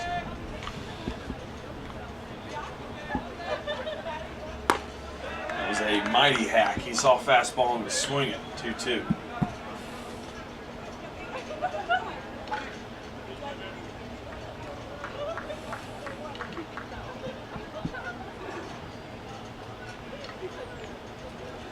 The 2-2 pitch. That one's fouled off to the parking lot. Ooh, heads up. That was a close one. You know, you would think if you're parking your car behind the field house back there, you're in good shape. But the way some of these rockets are heading over there, I don't know. Maybe we need to park it over the administration building or something for Behind the barn. another one. Fouled off. Go park it in the barn. Ball retrieving group is, I don't know what the pay is for that, but I don't know if it's going to be enough for the effort they're going to have to put into. They've summoned the men's and women's basketball team to come help out. Oh. One's a bit low, full count. Yes, the men's and women's basketball team. Quick shout out to them. They've done a great job of getting these foul balls. You know, that's once you're going out there, you really have no idea where it's headed. Coach Price, was that listed as part of on the recruiting trips? Is that some of the extra work that would be done? That was in the another terms of rocket agreement. to right field. Another foul ball there, and it's nice at bat here by Yankel. Hey, it doesn't have to be a home run to get them going. Maybe it's just a quality at bat where you draw a walk. But well, anybody that gets on base is the tying run, right? Yeah. And gives you the chance to take the go-ahead run at the plate. So you're right. Payoff pitch. That one's hit cue ball. That could get down, and it will. Nice job there by Yankel to battle back and just drop one in fair territory. So 1 out, 1 runner on, and the all TCCAA first team outfielder Reed Smith at the plate. He's already made a spectacular catch today. We'll see if he can get some more offense going. He does have a single, well, 2 singles rather. So this is the guy you want at the plate. What will they draw up? The Dyersburg State Eagles. Double play ball in effect here. 1 on, 1 out. Good off-speed pitch there. Smith's got nothing for it.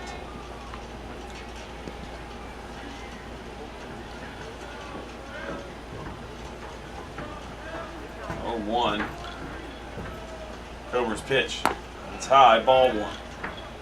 Both these guys in the bullpen have been warming up a significant amount of time, a couple of innings now.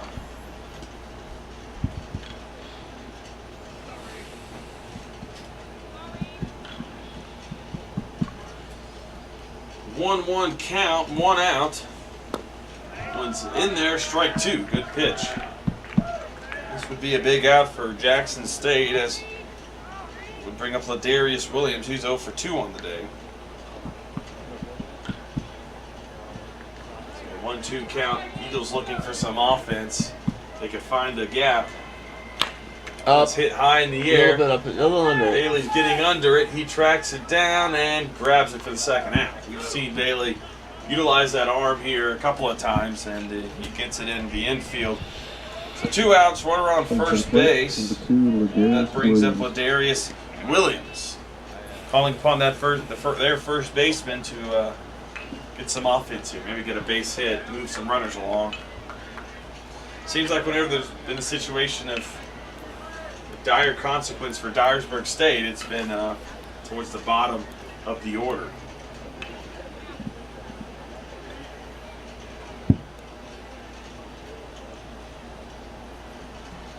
First pitch, hit in the right center field area, will be reeled in by Guyman, and they get out of it. So Jackson State stays afloat here, and we'll head to the 7th inning.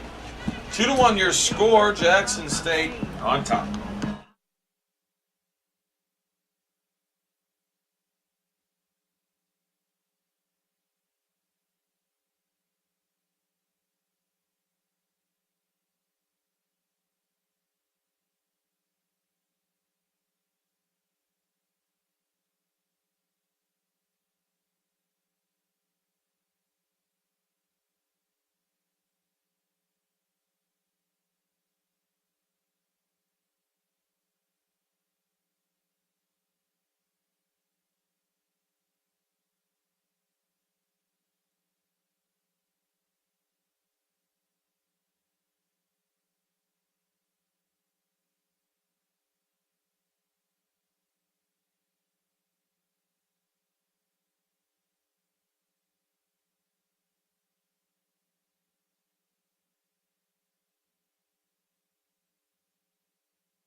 Here we are on the top of the 7th inning. We have a new pitcher for the Dyersburg State Eagles. Mark, what can you tell me about it?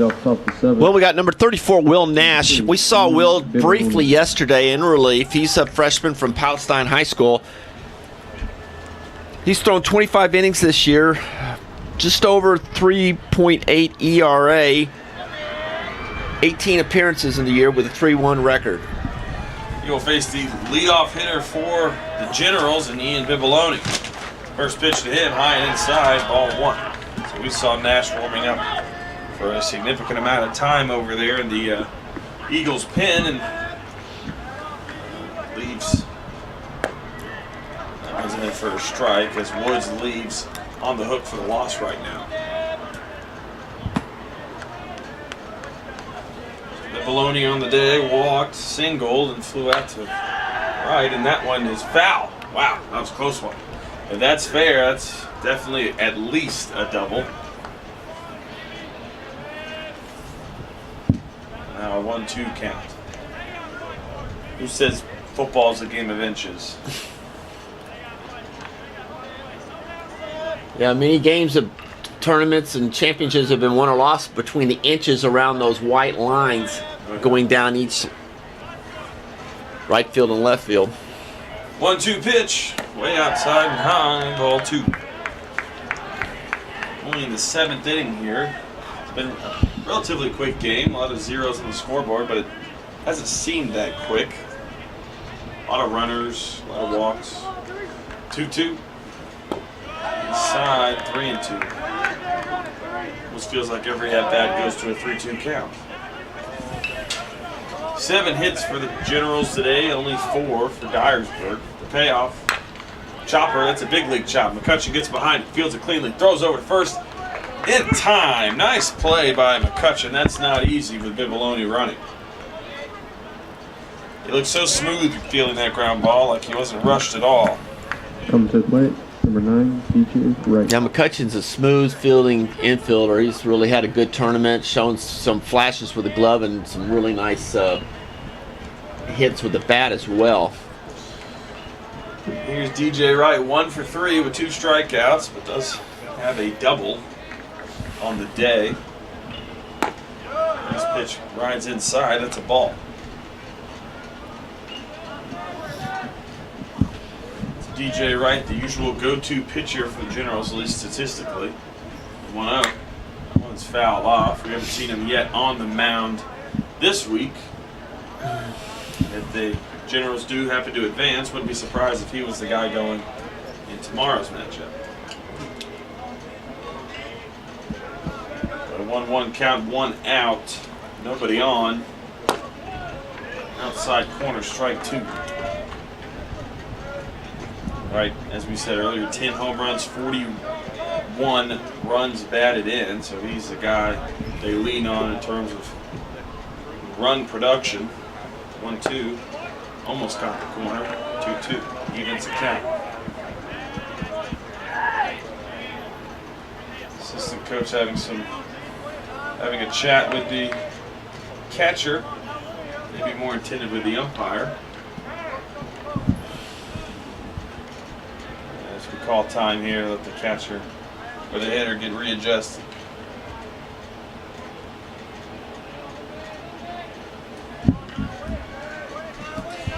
Two-two pitch. Inside, ball 3. Runs it full. As we see, can't see it on the camera, but the Montlow State baseball team heading out to the trees behind the softball field. Payoff pitch. Foul back. Columbia State over here to our left in eerily familiar uniforms to Jackson State, both black and green. The payoff pitch. Ground ball to the first baseman. Williams makes a nice play, just kind of corrals it, and that's Now that was the a second nice. out of the inning. Boy, I think the ball just hugged the ground all the way there, but Williams did a nice job of just smothering it on him in front. After the Kind of ground out, collapsed on the up to ball, plate, which is number what you got to 15, do there. Diamond. Does get the second out of the inning. That brings up Garrett Guyman. Guyman's made some nice plays in the outfield. He's 1 for 3, well, 2 for 3 rather. 2 singles and a strikeout. So the Eagles have been here before, 2 outs, and they have seen some rallies begin. That's a pretty good pitch up to ball.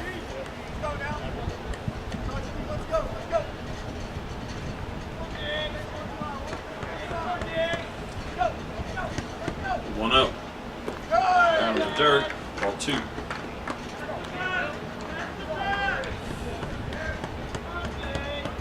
So you got to start worrying about if you're Dyersburg State, at least offensively. You don't want to start pressing, forcing the matter. And outside ball 3. In terms of swinging at pitches that aren't necessarily great pitches to hit, trying to force and get all the runs back in one swing. That's what you got to avoid if you're in this situation, especially in an elimination game. Get me over fastball, 3-1.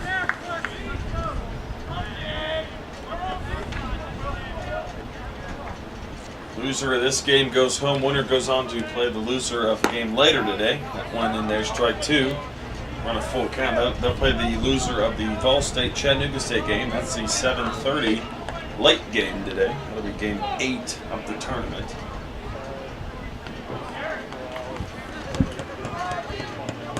So we'll have 2 losers bracket games tomorrow. One's foul off of his foot. 2 winners bracket games tomorrow, just like today. Thursday will just be 2 games. Friday's the if necessary. Full count, 2 outs, nobody on the pitch. Ball four. Nice job to draw a walk there by Guyman. Keeps the inning alive. He's done that a couple of times. And now brings up Donald Bailey, who's made some nice catches out in left field. You're kind of right. Jackson, today at least, has done a nice job of just not really hurting themselves. They're more just they're doing a good job of staying afloat, if you will. But what they are, they're riding a really strong pitching performance by their teammate, and which has kept them in the game and given them an opportunity to get the lead finally, and play good defense. But they've got a pitcher who's shutting really. I mean, he's controlling a very potent Dyersburg Eagles lineup. So yeah, you're right. I mean, they're getting some good cuts, but it takes a lot of pressure off you when you know you've got your guy out on the bump that's in control. You'd love for a couple more insurance runs going forward if you're Coburn or any other pitcher that may be coming in. That one's in there to even the count 1-1.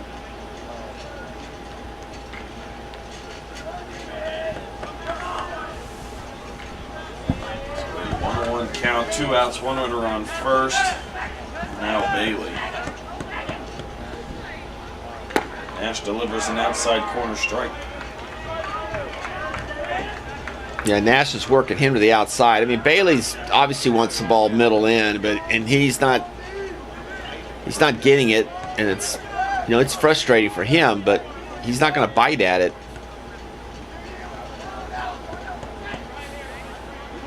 1-2, Bailey's behind, 2 outs. He struck out already today. Swing and miss. Strikes out. So,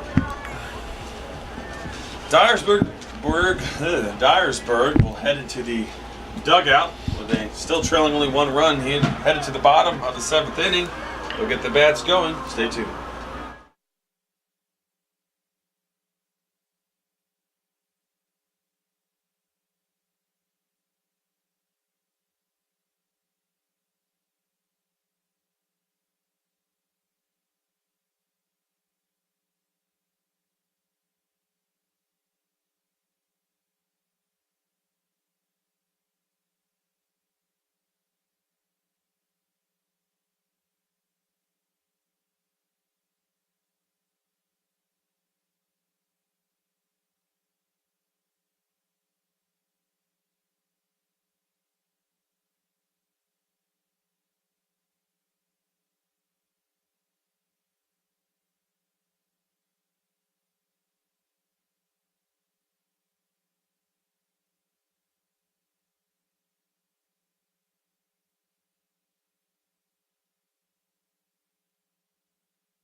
Here we are, head to the bottom of the 7th inning. We have a new hitter. Pinch hitting for Perez is number 5, Andrew Swanson. We saw him in the game yesterday. Right-handed hitter against Coburn. He gets his first hacks against the lefty.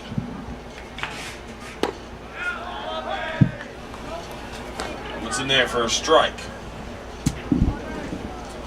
Can't say enough about Coburn's day. He's done a great job, only 4 hits. Has been good at minimizing and neutralizing the offense of the Eagles. Swing and a miss. Fouled it back, actually. Handful of strikeouts, only about 3. You see a lot of 6-3s, 4-3s, F8s, F9s out there, so they're making weak contact. The 0-2. Wow. A good pitch there, ball 1. Nice pitch. I guess it was off the plate, but tough pitch to take with 2 strikes when you're down 2-1 in the bottom of the 7th inning. Swanson wants to be the pinch hitter that gets things going here. 1-2. Swing and a miss. 4th strikeout of the day. So Swanson unable to get anything going for the offense, and that brings up Now coming to Severance. plate, the left fielder, number 20, Hagen Severance. Severance at the plate. He had a big opportunity in his last at-bat. He ended up striking out. Had runners on 2nd and 3rd, 2 outs.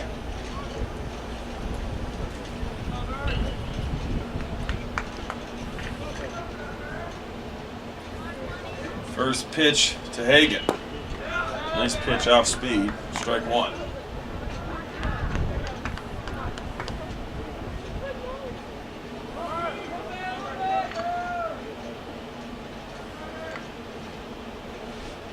The 0-1 pitch. Squares the bunt, puts it down. It's foul. Got a little off-speed pitch there, unable to get it in fair territory. And Dyersburg just looking for answers.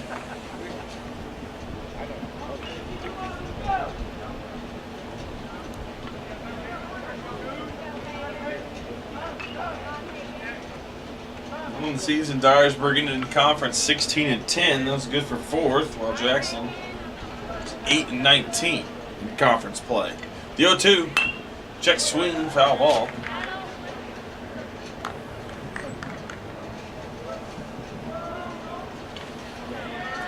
Oh-2 count to Severance, playing left field today.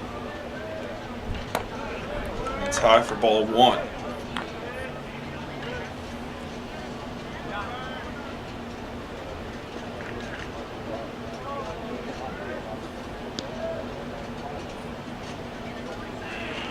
One-two count. Down in the dirt. Ball 2.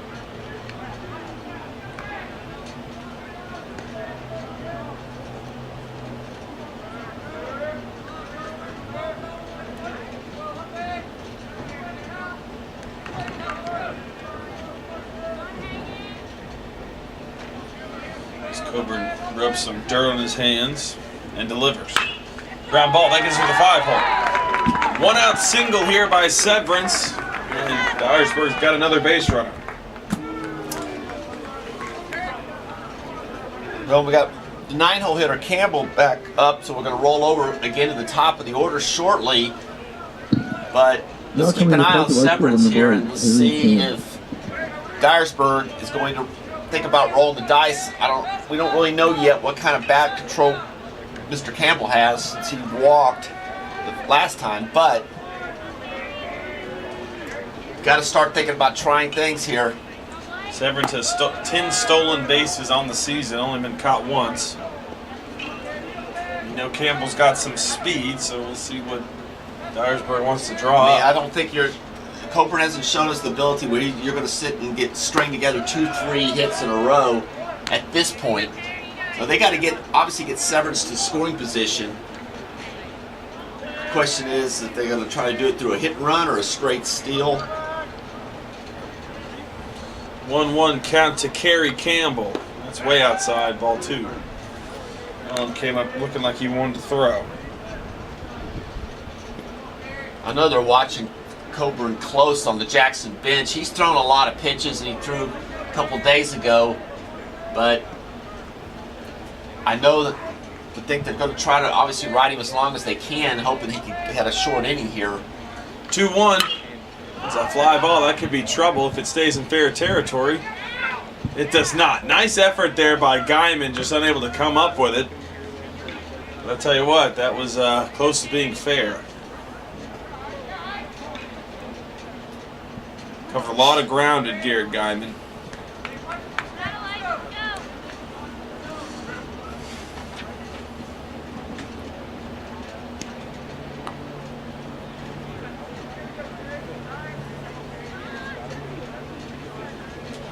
So even count 2-2 to Kerry Campbell, who's playing right field today. 1 out, 1 runner on, 1 run deficit. Goes over to first, not in time. Severance gets back.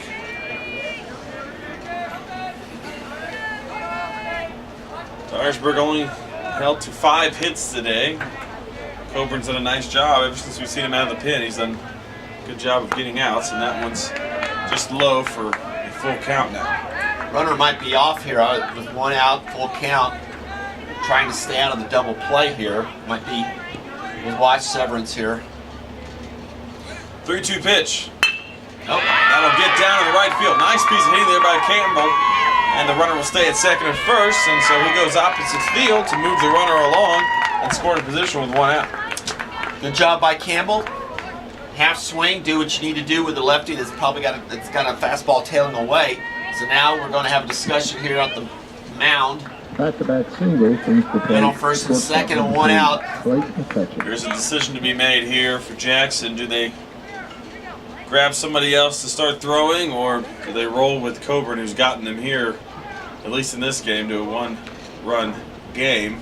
Well, that's what they're asking. He's asking him right now, how do you feel? How much do you have left in the tank? And really the decision's Coburn's here as far as, I think, what he wants to do.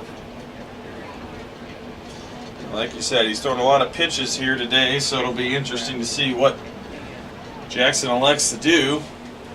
This situation happens time after time. He's warming up a lefty, so it's not a strategic, like a righty, lefty, righty. I mean, it's just a case of, at this point, his staff, I mean, I don't know, we don't really have an idea yet who that lefty is, but he's going to stick with you, which, hey, Coburn looks him in the eye and says, I'm good, coach. You got to, you have to give him a chance to get out of this inning. He's been throwing strikes, so they're just getting good. He's growing, one ground ball away from getting out of this. I mean, granted, he's facing a very tough hitter in McCutcheon. McCutcheon on the day 1 for 3, does have a run scored and a triple. Now this is Dyersburg's opportunity now, I mean, they haven't had too many of them. This is one. Late in the innings, late in the game here. Thought about putting down a bunt, pulls back wisely, and that one's ball 1. Interesting decision there. Looked like he's going to try and move the runners over with 1 out. Maybe a bunt for hit situation.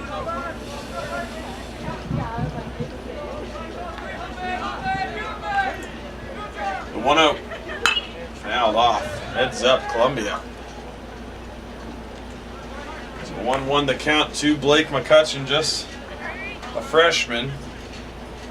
Hitting .429 this year with a .497 on-base percentage. He's 1 for 3 today. So the average would tell you he's going to get on here. The 1-1. Thought about putting down another bunt, pulls it back. 2-1.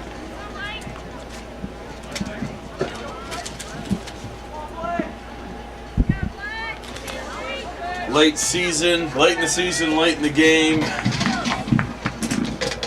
This is a big opportunity for the Eagles. It's over to second. This time it's not caught running. Coburn swipes up some dirt, gets some grip, and looks to deliver the 2-1 pitch. Doesn't want to fall behind anymore.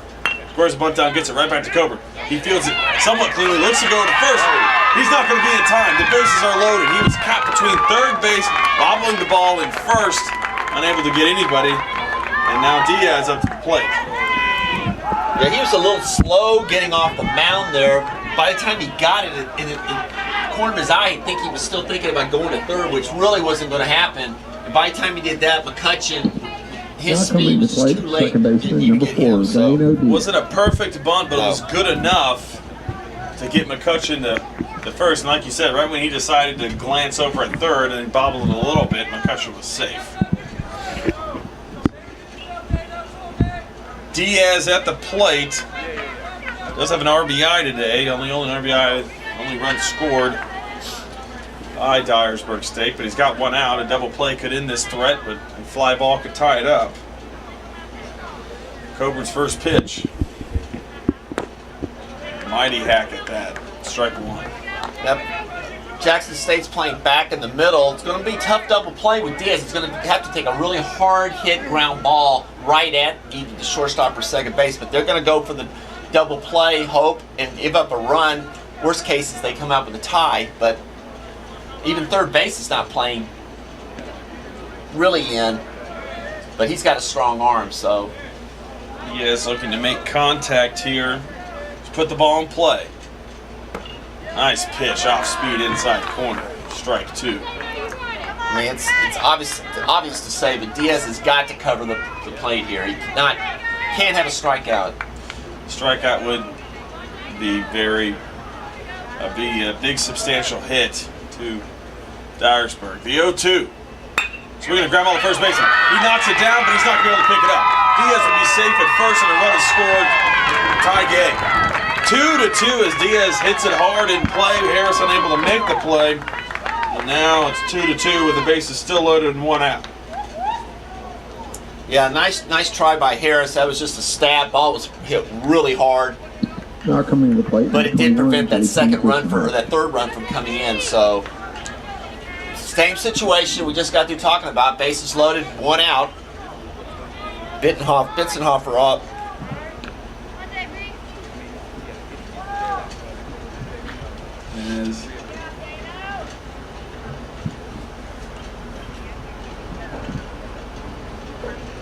As you said, Bitzenhofer at the plate, and a mound visit from the catcher. Can't say enough about Diaz getting that ball into play on the off-speed pitch. Got fooled by it one time. That one got left over the plate, and now it's a 2-2 game. J.P. Bitzenhofer, the catcher today, at the plate. 0 for 3. They fly ball, though, would score 1. That one's down low in the dirt. He flew out to right last at bat. A lot of speed on third base, so depending on how shallow or deep, you'll be able to bring the go-ahead home. Coburn looking to get out of this jam with only a tie. That's a high fly ball to right field. That'll be a tough play if it stays fair. It's fair. It's fair. He calls it fair. 1 run is in. Clean it. 2 runs are in. Wow. He wanted to go 2 hands up. He actually did go 2 hands up, and then he changed his mind. Quite an interesting play there, as we'll have a discussion with Coach Malley.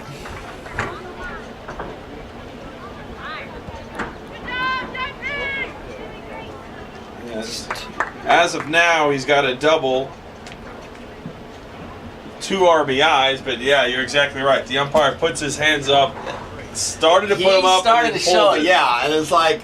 It was close. Yeah. I mean, it was a...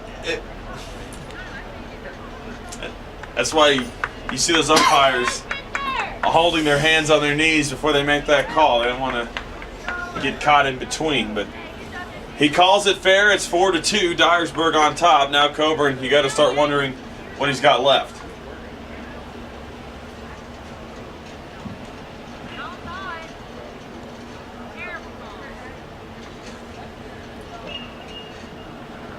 And that'll be it for Coburn.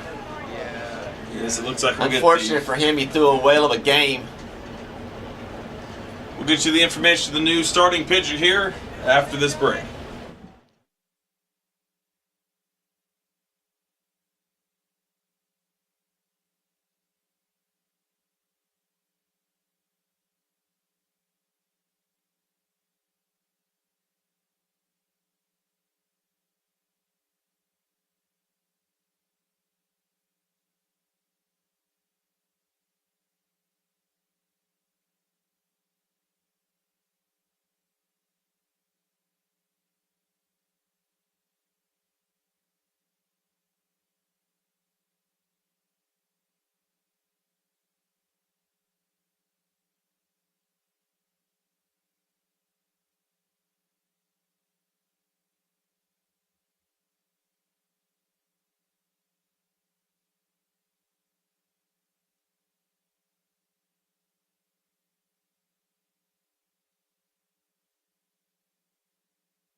Designated hitter, number 12, Spencer Yankel. Back here in the bottom of the 7th inning.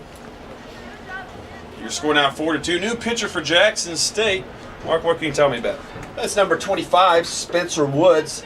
Woods comes from Murfreesboro, Tennessee, and the book on him is he's thrown 34 innings this year, just over 10 ERA. So he's about middle of the staff in innings pitched, and 12 appearances with a 2-2 record. So Woods another lefty in the infield drawn in. Only 1 out still for Spencer Yankel. He takes first pitch as a ball. So tough for Coburn there. He gets the mound visit when he had the 2-1 lead and then ends up giving up the close play double out in the right field and the ground ball from Diaz. Swing and a miss. Strike 1. But heck of a game thrown by Coburn. You can't fault him there for that late. Correct. He was Pitching for Jackson, Spencer was Woods. thrown really well, and then fatigue catches up to you. Well, now the task Yankel is really, these 2 runs are obviously important for Dyersburg State. I mean, they're up by 2, but these 2 guys are in scoring position with 1 out, so Yankel needs to find a way to get the bat on the ball, put the ball out of the infield, and get at least 1 run, and 2 runs to get 3 or 4 run lead looks good going into the top of the 8th inning. Hitters count here for Yankel 2-1. As he wants to build on their lead.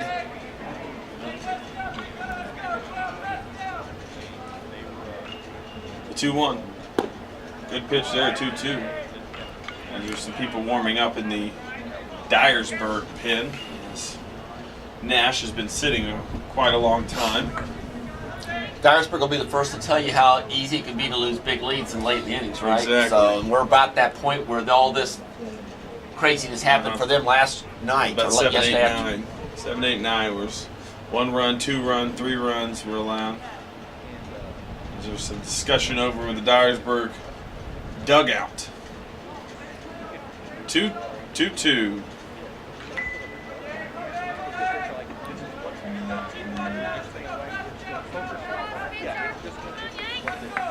Steps off the rubber.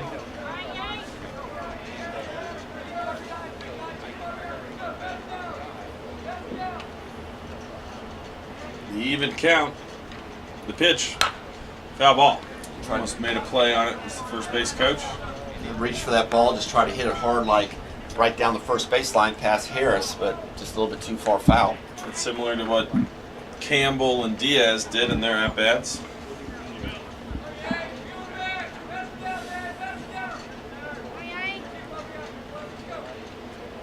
Two. He does it. Drops it right under the first baseman's head. 1 run will score. They're sitting the guy from second. That's Bitzenhover, and he will score as well. So 2 more runs come across, and Dyersburg State has opened this lead to 6-2. Good job by Yankel. We just got through talking about what he needed to do, and he came through and gets them into the heart of their order now with Smith. So how quickly the tide has turned here in this game. So a 5-run 7th inning now gives Dyersburg State some life. We were talking about getting that dugout energized, and they're starting to move around a little bit. 1 out, 1 runner on. Reed Smith at the plate. Thought about bunting, pulls back. Now at the plate for Dyersburg, number 6, Reed Smith.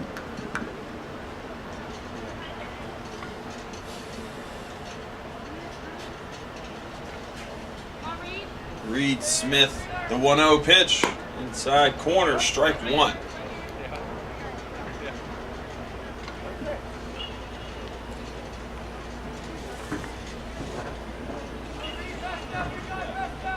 One pitch. One hopped away from the catcher, and the runner will get the second. Gets away from Allen, and now there's a runner in scoring position with only 1 out.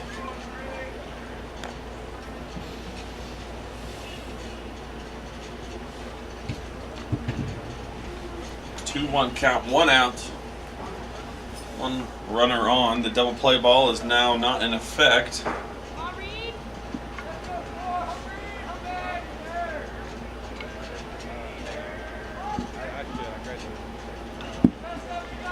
Two, 1 out. One's lifted. Can it get above Etheridge? It will not. So Etheridge reels it in for the second out of the inning. And now Dyersburg down. Now coming to the plate, the first Their baseman. final out here with Darius Williams at the plate. Still 6-2. Eagles on top. The runner on second.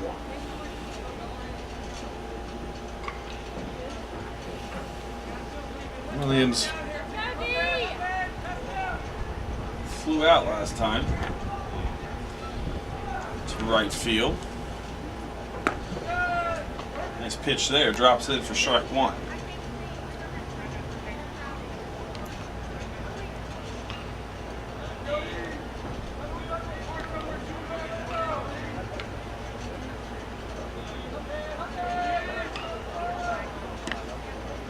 The 0-1 and the dirt ball one.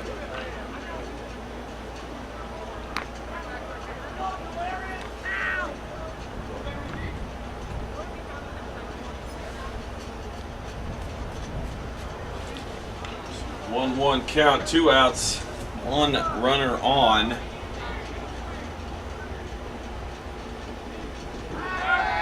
Checks back over. Brings Yankel back to second.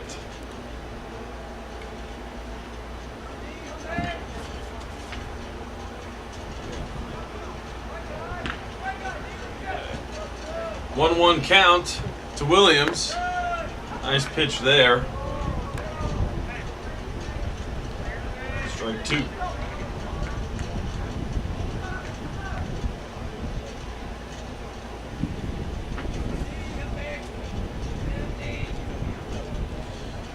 One count to the first baseman for Dyersburg as he steps off the rubber, does Woods, and the coach coming to ask something here, going between the dugouts. It looks like there's going to be a discussion. It's 2-1, 2 outs, and Coach Robert White coming out to see what's all about. Coach Mallett talking with the umpire. Not sure entirely about what. I think it may be the count. As we're going to have an umpire discussion in the middle of the field. There's something more than that. I don't know. The assistant coach is not happy. They've already warned him. Now all three of them are going to talk. I don't know if it's got something to do with there's some banter going on or what. I mean, the coach, the assistant coach from Jackson came out. He was upset about something. It went and talked to the home plate ump, and then he started kind of pointing. I just don't know if there's some kind of jawing going on. Yeah. We're not able to hear. Maybe in the crowd mic it's getting picked up, but we're not able to hear it up here. But whatever it is, I mean, they're not. He's not happy about it over there. As he steps. And now he's going to talk to the bat. Maybe it is. Maybe they think they have the right count in the.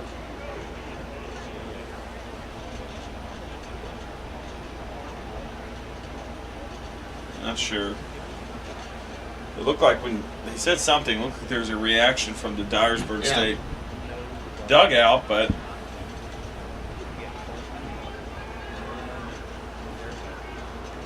now there's a ball on the field.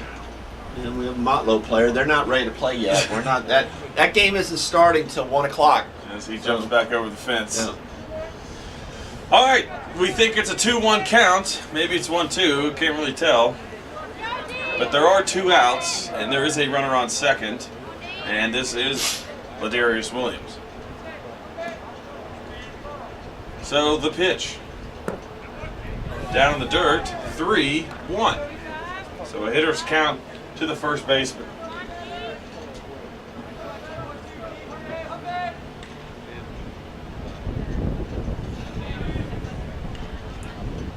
The pitch. Ball 4. Don't really know what all that was about, but all it led to was a walk. So Now, Dyersburg is hit around now, I believe. Let's say, yeah, they're batting Coming to around. plate for Dyersburg, Does havoc to number the scorebook. 5, Andrew Swanson. Oh, yeah. This is Swanson again. As he's at the plate with 2 runners on and 2 outs. 62 your score, 10 hits now for the Eagles. At one point only had 4 for a significant amount of time, now up to 10. First pitch is low for a ball.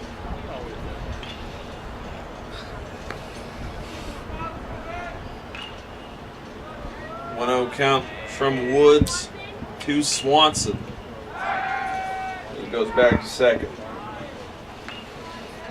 This game was kind of moving along, and it's now all of a sudden got to kind of a dead stop here.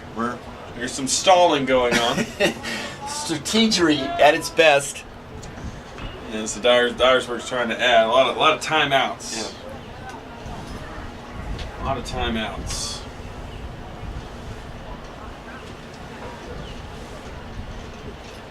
Lefty comes to the stretch. And Swanson takes. So now he's up 2-0. Woods has only thrown a couple of strikes here today in his short stint.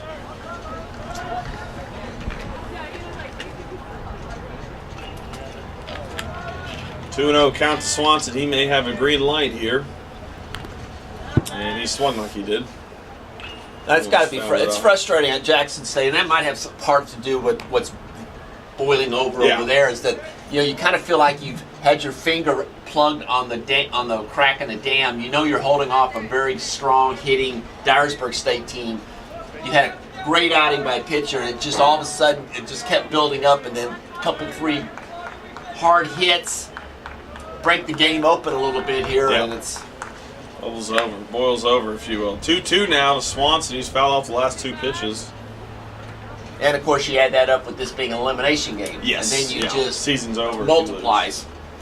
Yeah, loser goes home. Winner will face the loser of the 8th game today. Well, not the 8th game today, but the 8th game of the tournament, 4th of the day. That's between Vol State and Chattanooga State. So winner lives to fight another day. Loser heads back west. Ground ball to shortstop. Etheridge fields it. Throws second in time. No! Ball He went got by. away from it. Got away from it. A run will score. As a block by the pole, the ball rolled right by. And now another run for Dyersburg. Yeah, I don't know. I think the shortstop threw it to the second baseman. I don't know if it was a bad throw. The second baseman, Bibaloni, just missed it, but it went by him. And when it Interesting. rains, it pours. Interesting, he elected to go to second rather than having to play over at first. So now 7-2 your score. Ground ball, deja vu. Etheridge fields it. Let's try it again, and that time they get it. Dyersburg State scratches across 6 runs that inning to take a 7-2 lead. And we'll head back for the top of the 8th inning here next.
Now for Jackson State, it seems like a while since they've batted. It's the DH, Josh France. He's singled and walked and flew out to center field.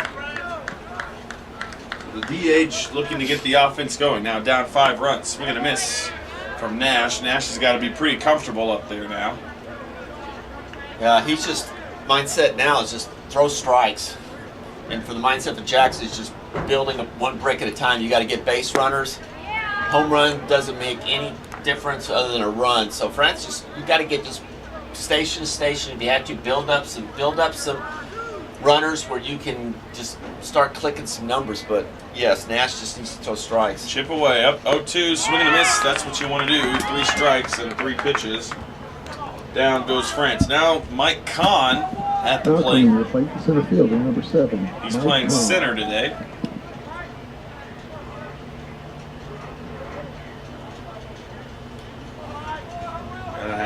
Got to be loose up there on the mound now. It was rather tense earlier. Now you can just throw what you'd like, try and get some strikes. That popped up. That should stay in play.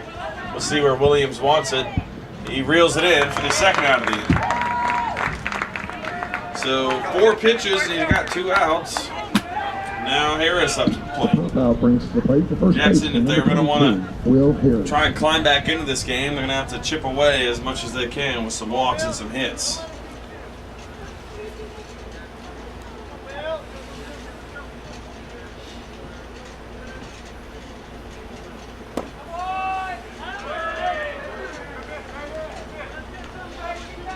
It'll be interesting to see if Dyersburg gets through this game, how the mindset goes forward. You know, you got to win each game now in losers bracket, but you know we've seen they have a team capable of making a run. Yep. I mean, I don't know the complete pitching situation, but they athletically have the bats that they could make a run all the way to the end if they needed to. 1-1 fouled off. 1-2 now ahead in the count is Nash. Back-to-back tournament champions is Dyersburg. It seemed to thrive here in this setting this past couple of years. The 1-2 in the dirt. 2-2.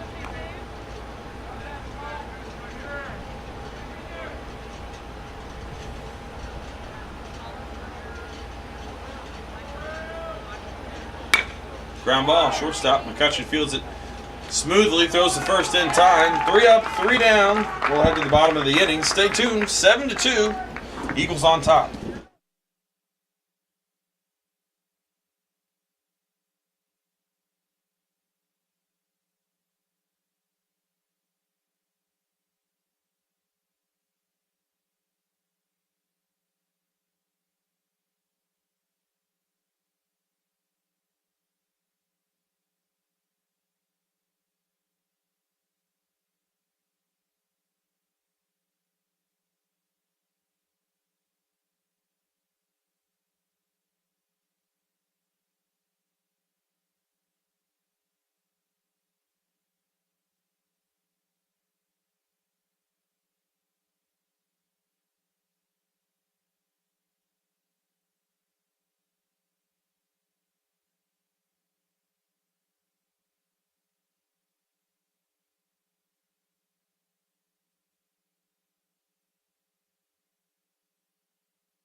Bottom 8 here. 7-2 your score as Dyersburg last time at the plate struck for 6 innings, and we're 6 runs that inning rather. And that led off by Kerry Campbell, who led off the. Well, they didn't lead off the last inning, but came up last inning and got a single and scored a run. He was a part of the 6-run inning. Spencer Woods still on the hill. The lefty delivers. Squares up for a bunt. Pulls it back. Strike one. So Dyersburg State now in the driver's seat. Previously they were trying to play catch out. 1-0. 0-1 rather. 0-2. So now behind in the count. That one down in the dirt, ball one.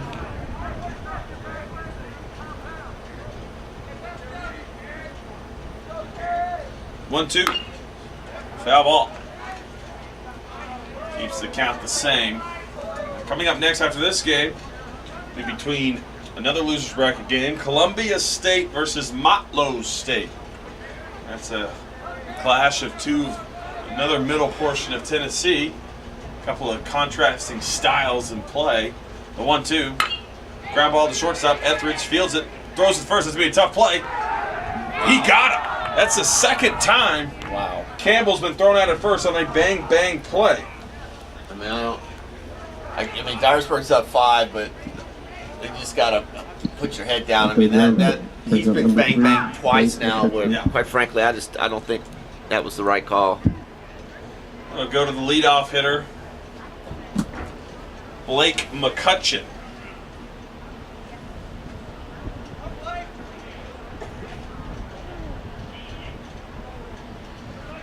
Single scored last time. That one's hit to left field. That'll be foul. Ruled foul. That one was hooking to the left. Would have been a tough play for Bailey. He would have at least gotten a double.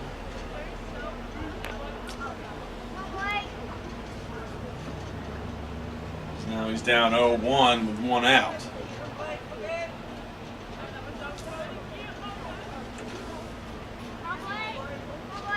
One strike. One's down low, ball one.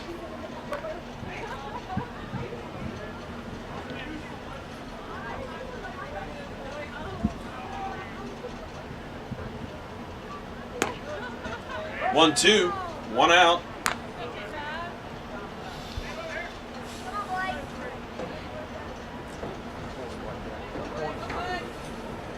One-two pitch. Chopper, foul.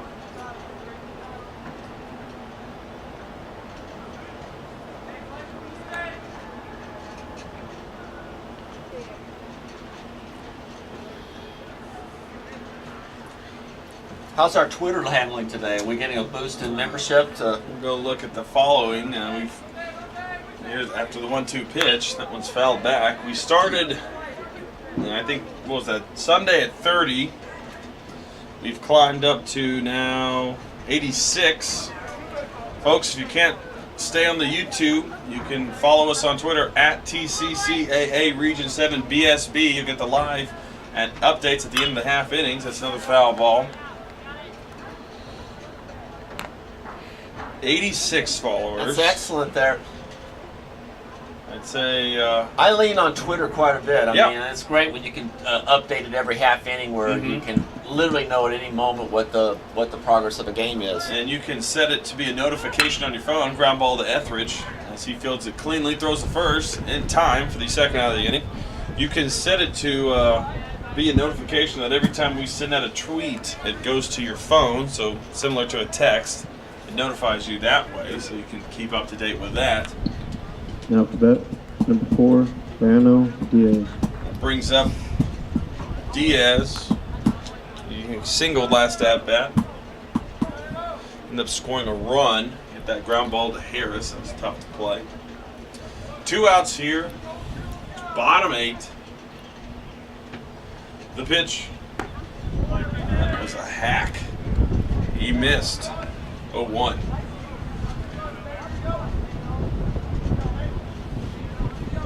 The 0-1 pitch. Down in the dirt. Ball 1.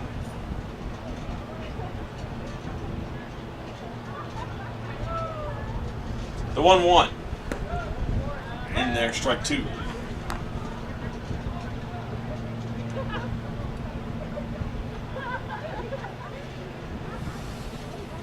One, two, outside. Even count, 2 apiece.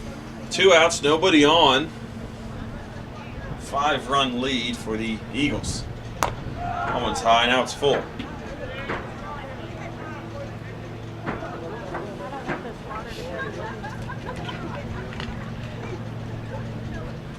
Full count, 2 outs. Diaz, he hits that one to left field. Will it stay fair? It does. That does. Hits right on the line, and Diaz is rounding first, headed for second. Bailey's got a pretty strong arm, throws it in, but a 2-out double for Diaz, and the line keeps moving for It's a 2-out double. Brings the play Dyersburg 21, State. JP Pitzenhofer.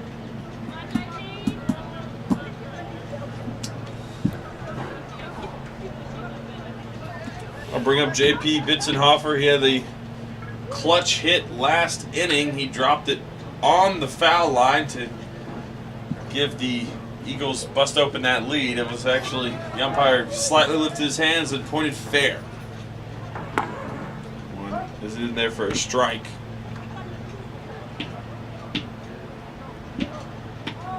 Oh, 1, 2 outs, runner on second. Nobody's holding him. He can get as far as he wants. 0-1. That one's hit. That could get down, and it won't. Guyman reels it in. Does a nice job of tracking it, and we'll head to the top of the 9th inning. Your score still 7-2. Dyersburg on top. Stay tuned. 9th inning ahead.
Top 9 here.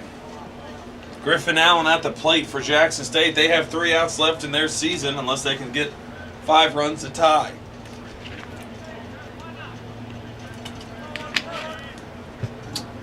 Nash delivers. It's high for ball 1.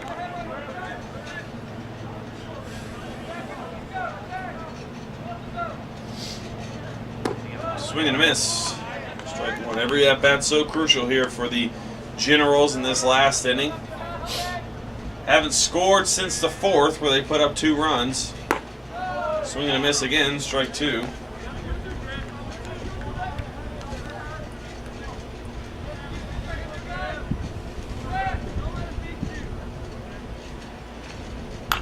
That one's fouled off.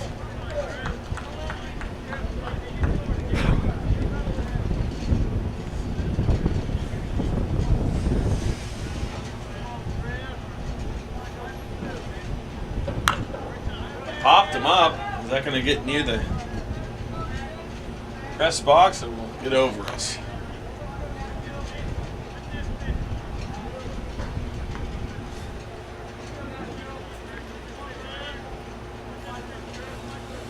1-2 count to Allen. That's high.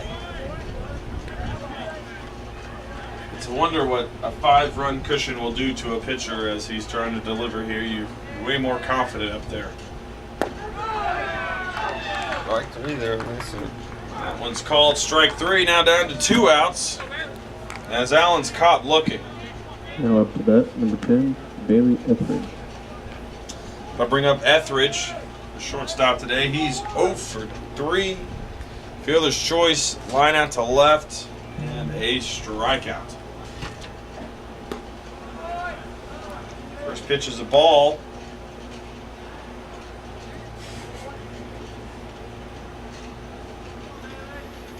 One 0. One's low, 2-0.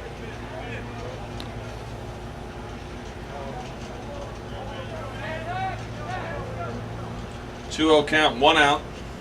2-1. Generals down. They need base runners desperately.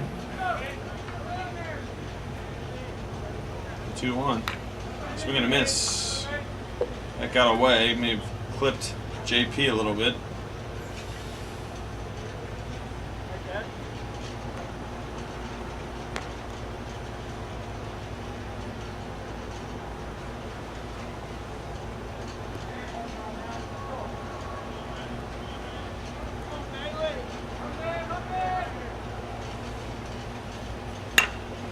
Ground ball, McCutcheon Fields throws over to first in time.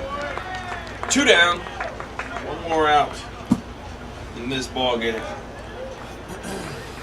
Loser goes home, winner goes on to play the loser of the Ball State Chattanooga State game later tonight. Ian Bibaloni.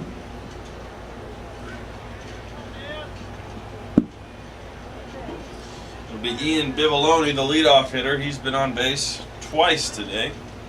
Single and a walk. Pitch. Ground ball. This could be it. McCutcheon Fields cleanly throws to first in time. That's the game. So your final score here, 7-2. As the Jackson State Generals are eliminated, the Dyersburg State Eagles will move on. Folks, stick around. The 1 o'clock game is Columbia State at Motlow State. Thanks for listening. We hope to see you again. Dyersburg 7,